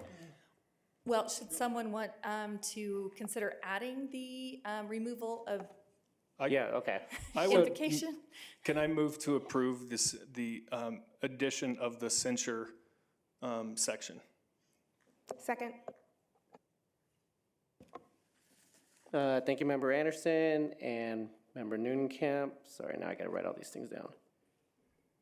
Any comments from council? Seeing, okay, so. Can you repeat the Yes. motion, please? The motion is to approve the amendment, or to approve the portions of the original motion that specifically had to do with censure and admonition. Sorry, I didn't say that. I didn't say admonition. I would like to clarify my motion to approve the censure and admonition sections of the revisions provided by the city attorney. So we're adding those back in. Seconded again. Thank you for the clarification, Member Anderson. Any other comments? Member Russell. Thank you. I am not in support of this because I know how councils can go awry, councils get contentious, and I believe it is very unwise to go down this rabbit trail. Citizens, council members are responsible to the citizens, and the citizens have every right to remove them. I think that there is the ability to censure even though there is no there is no procedure. I think it is a very dangerous road to go down, and I hope that we never have to use it if we do approve that. Thank you. Thank you, Member Russell. Member Anderson. Thank you, Mayor. I initially had similar concerns to Member Russell when this came up at the study session, and seeing how it's been put together, I'm satisfied that it's actually probably going to be helpful, at least from my perspective, in that there's already a provision for censure in the Englewood Municipal Code, so this is just providing some more steps if that process came up, and that it's in the Municipal Code, it's designed for violations of law, and I think it's appropriate to have some steps involved with that as well. And then since the admonition is a fairly modest thing, I'm okay with doing that. In fact, there have been situations where I've been personally stronger than just an admonition towards a council member in council sessions before, so I think that's a perfectly acceptable thing to do for an individual or for all of council if the situation warrants it. But I understand the concerns, and I really hope we don't have to use this while I'm on council. Thank you, Member Anderson. Nothing else from council? I have some comments, Mayor. Mayor Pro Tem. So I view this in a way similar to the way I view America's nuclear arsenal, or to use a slightly less extreme example, the city police department's Bearcat. It's a bad day in the city when we have to use it, but it is a tool that I feel like we need to have, which is why I'm grateful for the way it's constructed and the review of it tonight, and I will be supporting it. Thank you, Mayor Pro Tem. Seeing no other comments, can we please vote? Member Anderson? Aye. Member Nooningham? Aye. Member Russell? Nay. Mayor Pro Tem Ward? Aye. Member Woodward? Aye. Mayor Sierra? Aye. Let the record show 5 ayes and 1 nay, the 1 nay being Councilmember Russell. Thank you very much. Any other additions, subtractions from this motion? I move to re-add the invocation section in the revised policies. Thank you, Member Nooncamp. Can I get a second? Point of order. I think it may be a better way to say that is the moment of silence, since we're taking out the invocation section. Yeah, it can be moment of silence, or it could be the invocation edits. I'm not sure the appropriate way either. All right. Thank you, Member Nooncamp. Can I get a second? I'll second. Thank you, Mayor Pro Tem Ward. Any comments from council? Member Anderson. Thank you, Mayor. I do want to revisit this, and I understand the curb appeal of the moment of silence. And it hit me. I had some reservations initially, but I couldn't quite articulate them very well last time. And as I've reflected, I would ask council to really hear me out on this, because I understand we need to change. I think we need to change something, but I'm not sure that this is the best way to go about it. And there's a couple of reasons for that. First of all, a moment of silence already has an established cultural meaning in our culture. It's used to mark and mourn tragic events. It's used to mark the sudden loss of an important cultural or political leader, or a tragic event, a natural disaster, or a mass shooting, or something like that. And I think it's possible that utilizing this could, for some citizens, could remind them of tragedies, or ring the bell of times that they've engaged in a moment of silence before. And I think that could be a bad way to start a city council meeting if that's kind of the bells that it sets off. It fails to strike the right emotional tone. Furthermore, by using a moment of silence at every council meeting, we dilute our ability to use it for tragic events if those were to occur. Second, a moment of silence, I don't think it's actually going to accomplish what we're aiming for. And here's where I think it has a curb appeal, because we have a desire as city council to not show preference to one religion over another, and it seems like a moment of silence would accomplish that. But I don't think that this is true. The implicit claim of a moment of silence is that all religions are acceptable as long as they are practiced privately and silently and make no truth claims in the public square. But this is actually a religious claim in itself, and one that many religions do not share. Thus, it preferences religions that would relegate themselves to the private sphere to begin with. And furthermore, by silencing all religions, we would be establishing a de facto non-religious, or to state it even stronger, an atheistic kind of public square that actually eliminates any possibility of religious diversity within our public expression. And so I think for those reasons, it has the curb appeal. We're trying to solve a real problem, but I don't think the best way to go about it. I think there are some great options about how we could do it differently to allow for really a high level of diversity in the kind of people who would come. If we had outsiders come in or people could sign up. I think there are different approaches we could take that would better represent the diversity of religions without preferencing one approach over another. So I would ask council to think about this one before we vote. Consider if we would want to have another session to discuss this, to dig in a little deeper and see if there are other options. I feel like this was kind of a rush decision, and when it was suggested, I saw the immediate, the immediate solution, or the immediate problem that it seemed to solve, but I'm not sure it's the best way of going about it. So I would ask council to take that into consideration. Thank you very much, Member Anderson. Member Russell. Thank you, Mayor, and I thank you very much, Councilmember Anderson, for how well you articulated that. I think it was very good. I do think that the invocation tonight demonstrated exactly what invocations are supposed to. It addressed God, but it was to bring us together and serve the public. It wasn't meant to condemn anybody else, but it was just to unify and unite us. And I think that in all the years that I've seen City Council, I think that the prayers that have been offered here on this dais, for the most part, have done that, have been just invoking God to, or your higher power, whoever, to unite us and bring us together and to make decisions that are in the best interest of the city. So that is, I do think it's something that we need to consider. Thank you. Thank you, Member Russell. Member Nunekamp. Yeah, I'll speak to this since I was the one who proposed it a few weeks ago. And for clarity and transparency, the reason that I proposed it, and I hear Member Anderson's concerns about what the purpose of a moment of silence is it's my understanding that the city of Thornton uses it. They have replaced their invocation with a moment of silence. And so there is some kind of precedent for a municipality doing this. And what I heard in the study session was some members of our body wanting to get rid of the invocation altogether and being uncomfortable with the way that it was being administered. And I heard some members of our body say it was an incredibly meaningful part of the meeting to them. It's something that they thought was meaningful to the city and to the work that we do and to the citizens.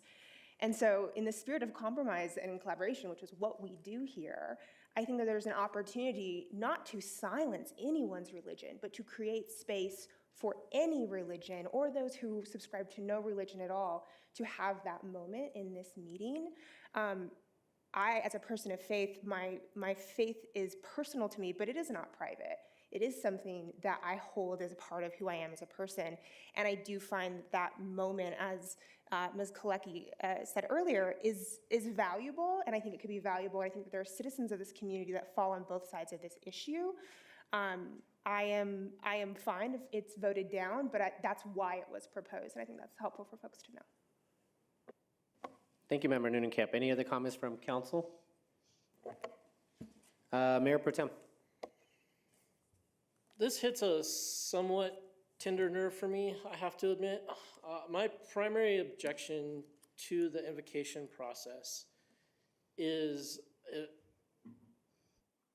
it signals a compulsion towards one individual to show respect for or even arguably practice another individual's religion.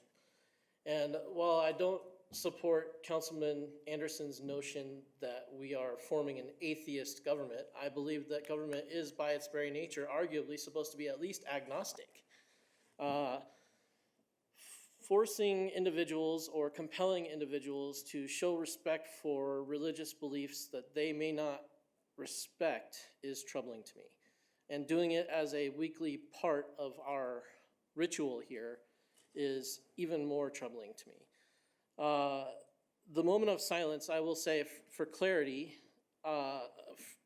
from kindergarten all the way through 7th grade, I went to a public school where the Pledge of Allegiance and a moment of silence was a daily matter every morning. That's how we started our morning. I don't know that that practice is common in Colorado, but it was common at this public school I went to when I was a kid in Arizona. So I know that maybe the modern day meaning of a moment of silence has changed, and I am sensitive to some of Councilman Anderson's arguments that precludes us from using it at a different time. My first reaction here is to just strike number 2 entirely. No moment of silence, no invocation, keep the pledge, and move on with the evening. That's what I would do if it was my choice, and I hope that I've provided at least some valid reason for why I feel the way I do about either the moment of silence or the invocation. Thank you, Mayor Pro Tem Ward. Member Russell. Thank you, and I would just like to share in support of what Councilmember Anderson shared.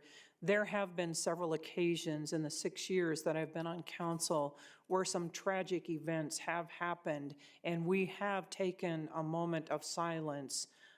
Really, whenever there's a moment of silence, I generally pray for the families or whatever, but and everybody takes that moment of silence to do whatever. But there have been some very tragic events in the 6 years that I've been on here, and I do believe Councilmember Anderson is correct that it would diminish the gravity of that if we're doing it every week. Thank you. Thank you, Member Russell. Anyone else from council? And I'll just weigh in. I think I may have started the conversation in terms of removing invocation. I've always stated that, or at least I stated that evening, that it made me uncomfortable when it showed up again on the count, or it's made me uncomfortable in the past. When it showed up again during the first meeting of the new year, it caught me by surprise because I didn't realize that we hadn't been doing it for the 18 months or whatever it was during the start of COVID. So it just caught me by surprise there, and we were having a conversation about the council policy, so I just decided to bring it up. But my preference would be to eliminate it altogether, but if the other option is to do a moment of silence as a compromise, I'd be fine with that. So for this specific item, I will be voting in support for a moment of silence. So, any other comments from council? Seeing none, can we please vote? Can we get the motion read one more time? Sure, the motion on the table is to, Member Noonan-Camp. For clarity, the motion is to replace the invocation with a moment of silence.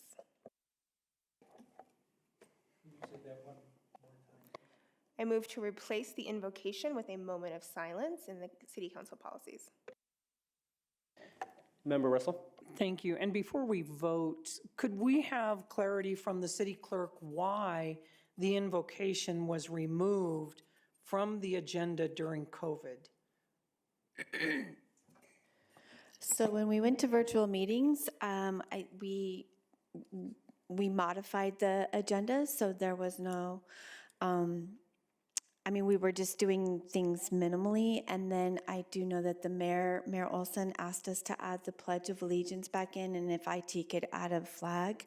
So we had eliminated some of the procedural parts of it when we went virtual, and then I know Mayor Olson had asked us to add back in specifically the Pledge of Allegiance. And then it was our understanding that when things went back to normal, to go back to what the agendas were, and then that's when we placed the invocation back on there.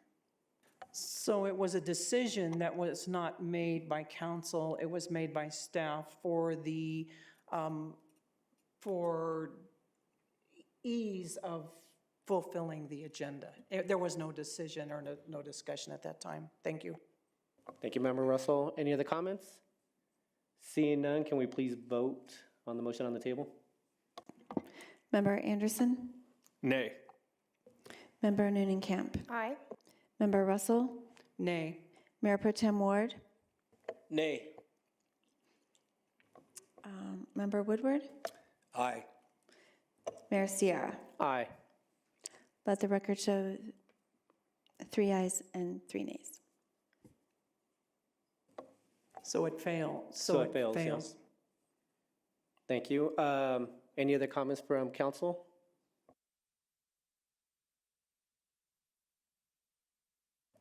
Would there be another motion on the table? I'm trying to think if are we able to make another motion in terms? For the purposes of conversation, I move to remove the invocation from the city council policies. Sorry, just for clarity, we pulled this, so the policy that we've adopted does not include the invocation. So if we fail to take any other action. The first amendment removed the edits, so the invocation is still remains in there. Okay, so can you repeat your motion? To remove the invocation from the city council policies. Second. Thank you, Mayor Pro Tem Ward. Any comments from council? What is the procedure of re-voting on something that we just voted on? Go ahead, City Attorney Niles. Normally, I would recommend completely changing the motion, but this is a new motion to do something different to the council policies. Because the first motion was to replace invocation with moment of silence. So this motion is to instead strike the invocation from the agenda altogether. It is a different motion, so I think it is appropriate. Thank May you, I City add Attorney. May Go I- ahead, City Manager. Just to add to that, another option would be anyone who voted on the prevailing side of that can also move to reconsider the motion that was just passed if someone voted on something that they didn't know they were voting on. Just, I don't know if that's the case, but. Thank you, City Manager Lewis. So any comments from council? The motion on the table is just to remove invocation completely. Seeing none, can we please vote? Oh, sorry, Member Noonan-Camp. I want to make sure that I speak to this because I think this is a hard issue. It's very personal to me, and I think it's very personal to many of us, right? And it's why I made the previous motion that I did, because I take the work that we do in this chamber incredibly seriously, and I personally do not think that I have the ability to do everything in my own strength, and am constantly relying on something bigger than myself to do this work. But I also want to make sure that this chamber is a place where everyone feels welcome, and where we are cultivating a community where people feel like they can be their full selves. And I understand that there are some potential changes we could make, but I have a hard time seeing how they would be realistic. I think they could be incredibly onerous to staff. And so regardless of how I vote in this motion that I'm making tonight, I will continue to pray for this city and for this work and for these meetings on my own time. But I don't necessarily think that this meeting is the place for me to do that. Thank you, Member Noonan-Camp. Member Anderson. I don't know how this one is going to come out, but I would suggest if this does not pass that we consider having an executive session to get some legal advice from our city attorney on how we could have an actual invocation that is open to the great diversity of different beliefs in Englewood. I think there would be nothing wrong with that. I don't mind having people come in to city council and pray to a God that I don't share. I don't mind bumping into other beliefs in the public square. I think that's actually good for us as a whole, is to allow the actual diversity represented in Englewood and not silence the whole thing or cut the whole thing out altogether. So I am not, I'm not saying that if this doesn't pass, we should keep it the way it is, as much as I, am happy to pray anytime I get a chance, publicly or privately, in the name of Jesus. I'm perfectly happy having a totally different approach that I think could actually be better for a better representation of the public square in Englewood. Thank you, Member Anderson. Any other comments from council? Seeing none, can we please vote? Member Anderson? Nay. Member Noonan-Camp? Aye. Member Russell? Nay. Mayor Pro Tem Ward? Aye. Member Woodward? Aye. Mayor Sierra? Aye. Let the record show 4 ayes and 2 nays. The 2 nays being Councilmember Anderson and Councilmember Russell. Thank you, City Clerk. Any other comments from council? Any other motions? Seeing none, we're moving on. Oh, Member Woodward. Yes, I do have one, and I've gone over this with the City Attorney Niles. It's a very simple one. It just has to do with transcription. It's on the second of the last page. the second to the last line, it starts with direction of for, which would we would add the word or, and then it would finish off with direction of 4 or more council members. So all I'm doing is adding one little word, or.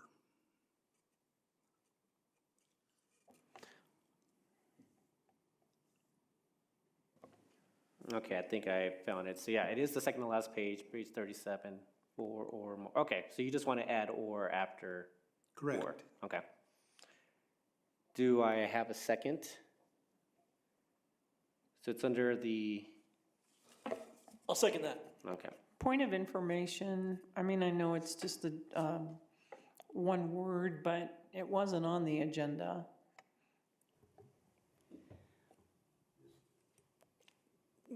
Go ahead, City Attorney Niles. Well, the amendments you just approved said prior presentation of amendments is preferred but not required. This is also just a typographical error and doesn't change the application, so I'm comfortable with proceeding. So do we have to, for a typographical error, do we have to vote on it? Or can it just be changed? We can go two routes. It could have been just changed by consensus, recognizing it was a typographical error, but there's now a motion and a second, so I think we should go ahead and vote. Thank you. Any other comments from council? Seeing none, can we please vote? Member Anderson? Aye. Member Noonenkamp? Aye. Member Russell? Aye. Mayor Pro Tem Ward? Aye. Member Woodward? Aye. Mayor Sierra? Aye. Let the record show 6 ayes. Thank you, City Clerk. Any other motions on the table? Seeing none, now moving on to agenda item 12, general discussion, Mayor's Choice. I actually don't have anything tonight. I was gonna just mention some of the conversations from the EDDA and my conversation with the Swedish hospital as well, but that could actually wait until next week. So I'll push it to council member's choice if anybody has anything tonight. Member Noonenkamp. Thank you, Mayor. I do want to report out that the Cultural Arts Commission met last week, and they made some good progress in their meeting. They welcomed their new members. They picked the volunteer t-shirt winner, and so that's a great design. Excited to see those on t-shirts at events this summer.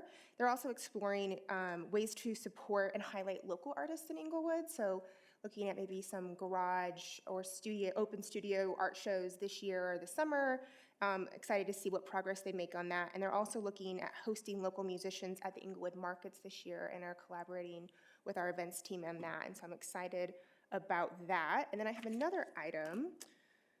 I know that coming up, and we discussed this body a few weeks ago, looking at potentially engaging on legislation having to do with public consumption or other legislation. I believe that this council made a decision on whether or not to track legislation last spring when I was not a member of this body, and that it's coming back up for us to discuss, I believe, in mid-March. And I do just want to highlight that the legislative session will be half over by the time we get to mid-March. It's a 120-day session. And I do think that there's so much money coming right now from the federal government. There's so much legislation happening this year specifically around housing, which is such an important issue to our community. I was wondering if we can bump that up in our agenda to potentially reconsider tracking some of that legislation. And I believe Assistant City Manager Dodd has a suggestion on how we could maybe not have to take full positions or engage CML, but have a tracking mechanism so if something does come up that's relevant to us, we could engage if we so choose. I think it'd be a real missed opportunity for us not to be tracking that information, and I'm wondering if this council can have that conversation soon so that we don't miss anything, because the session is already a month underway. So if there's any support for that. Thank you, Member Noonenkamp. But just for clarification, I'm assuming you want it back as soon as possible, so possibly next week. Yeah, the clock is ticking. Okay. Any comments from council? If you want to weigh in on that during your term of council member's choice. I'm in support of it since I already forego my time, but I would be in support of moving it up if we could find it on the schedule. Anybody want to speak next for member's choice? Mayor Pro Tem. This may be coming up during the manager's report, but we all saw some email exchanges this week regarding one of our boards and commissions, the Organized Residential Waste and Recycling Commission. And I just wanted to brief my peers on council on some of the things that I have done in response to the things I heard. As you all probably know, I chaired that committee for about the first 18 months of its existence, so I have pretty good rapport with the members, all with differing opinions on the matter. So I spoke with the chair of that committee and with with one of the members, the member who recently resigned, and heard some of each of their concerns, and then I also watched the most recent committee meeting to make sure that I had all the information that I needed. I'd be interested in hearing from the manager what we as a body may be able to do to support that committee. I think they're struggling a little bit right now as they reach the end of their mission. It's been a long marathon, and they've dropped several members since the duration. It was formed as a rather large committee, and for various reasons, members left. On that note, Sean, I don't know if you were prepared to talk about this tonight or not, but if you are, I'd like to hear anything you have to say on that. Thank you for the opportunity. Over the weekend, Member Newnenkamp reached out and was asking what some of the staff who's worked with this committee the most thought. And so I do plan to talk to Director DeAndre, who's been staff liaisoning that committee. I plan on talking to her about that tomorrow. I apologize I wasn't today. But I do appreciate your involvement. Many of you may have seen an email from today. From the chair that I thought struck a good tone. And realistically, this committee may only have, I talked to a member who was here tonight who addressed you on a different topic, who said, I think we could wrap the work of this committee up in one meeting.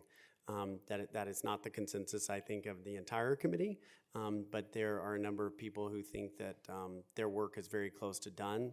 So I'm not sure how much more involvement or feedback we can really give you that would be meaningful at this point. Thank you. Thank you, Mayor Pro Tem. Do you want to weigh in on the legislation topic by Member Newnenkamp? I do, and thank you for the reminder. This is one of the reasons why I am grateful to have Member Newnenkamp on the dais. Her expertise on the subject of legislation is I think, an important asset to us. And she brings up a great point. If we're having this discussion when the horse has already left the barn, we may be missing an opportunity. So, in as much as we can capture some opportunities that we wouldn't otherwise be, I'd be supportive of advancing that discussion. Thank you, Mayor Pro Tem Ward. Member Anderson.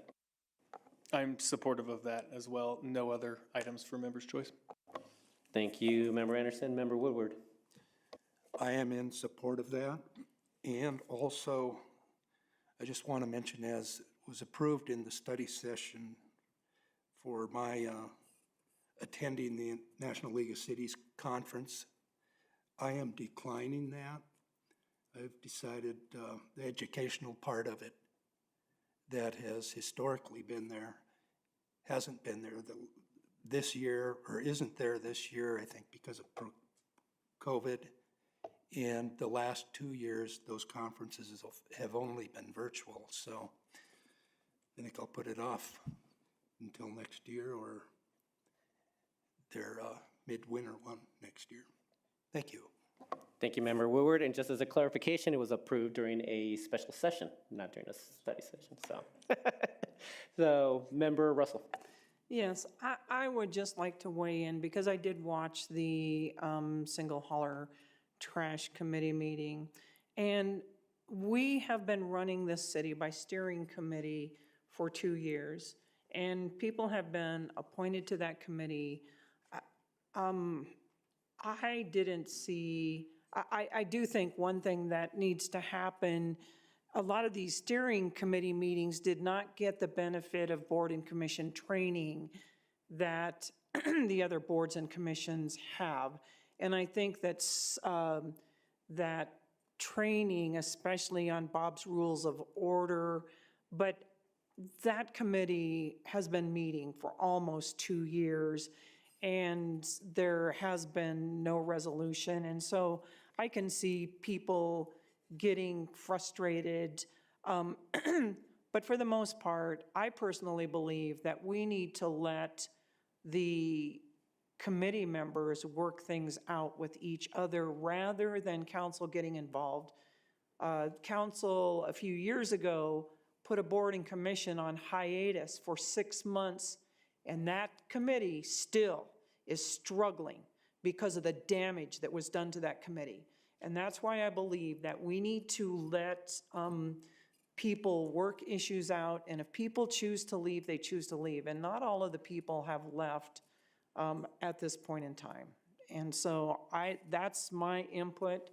For what it's worth, we've hired them to do the work for us and come back with a recommendation. I don't believe that council should get involved really at all to run this committee, because they're going to come back and give us a report. So thank you very much.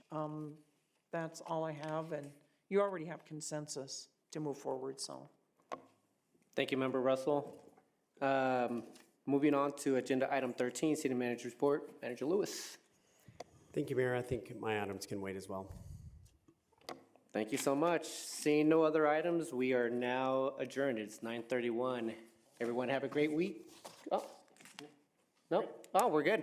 9:31. We will see you guys next week. Have a great week, everyone.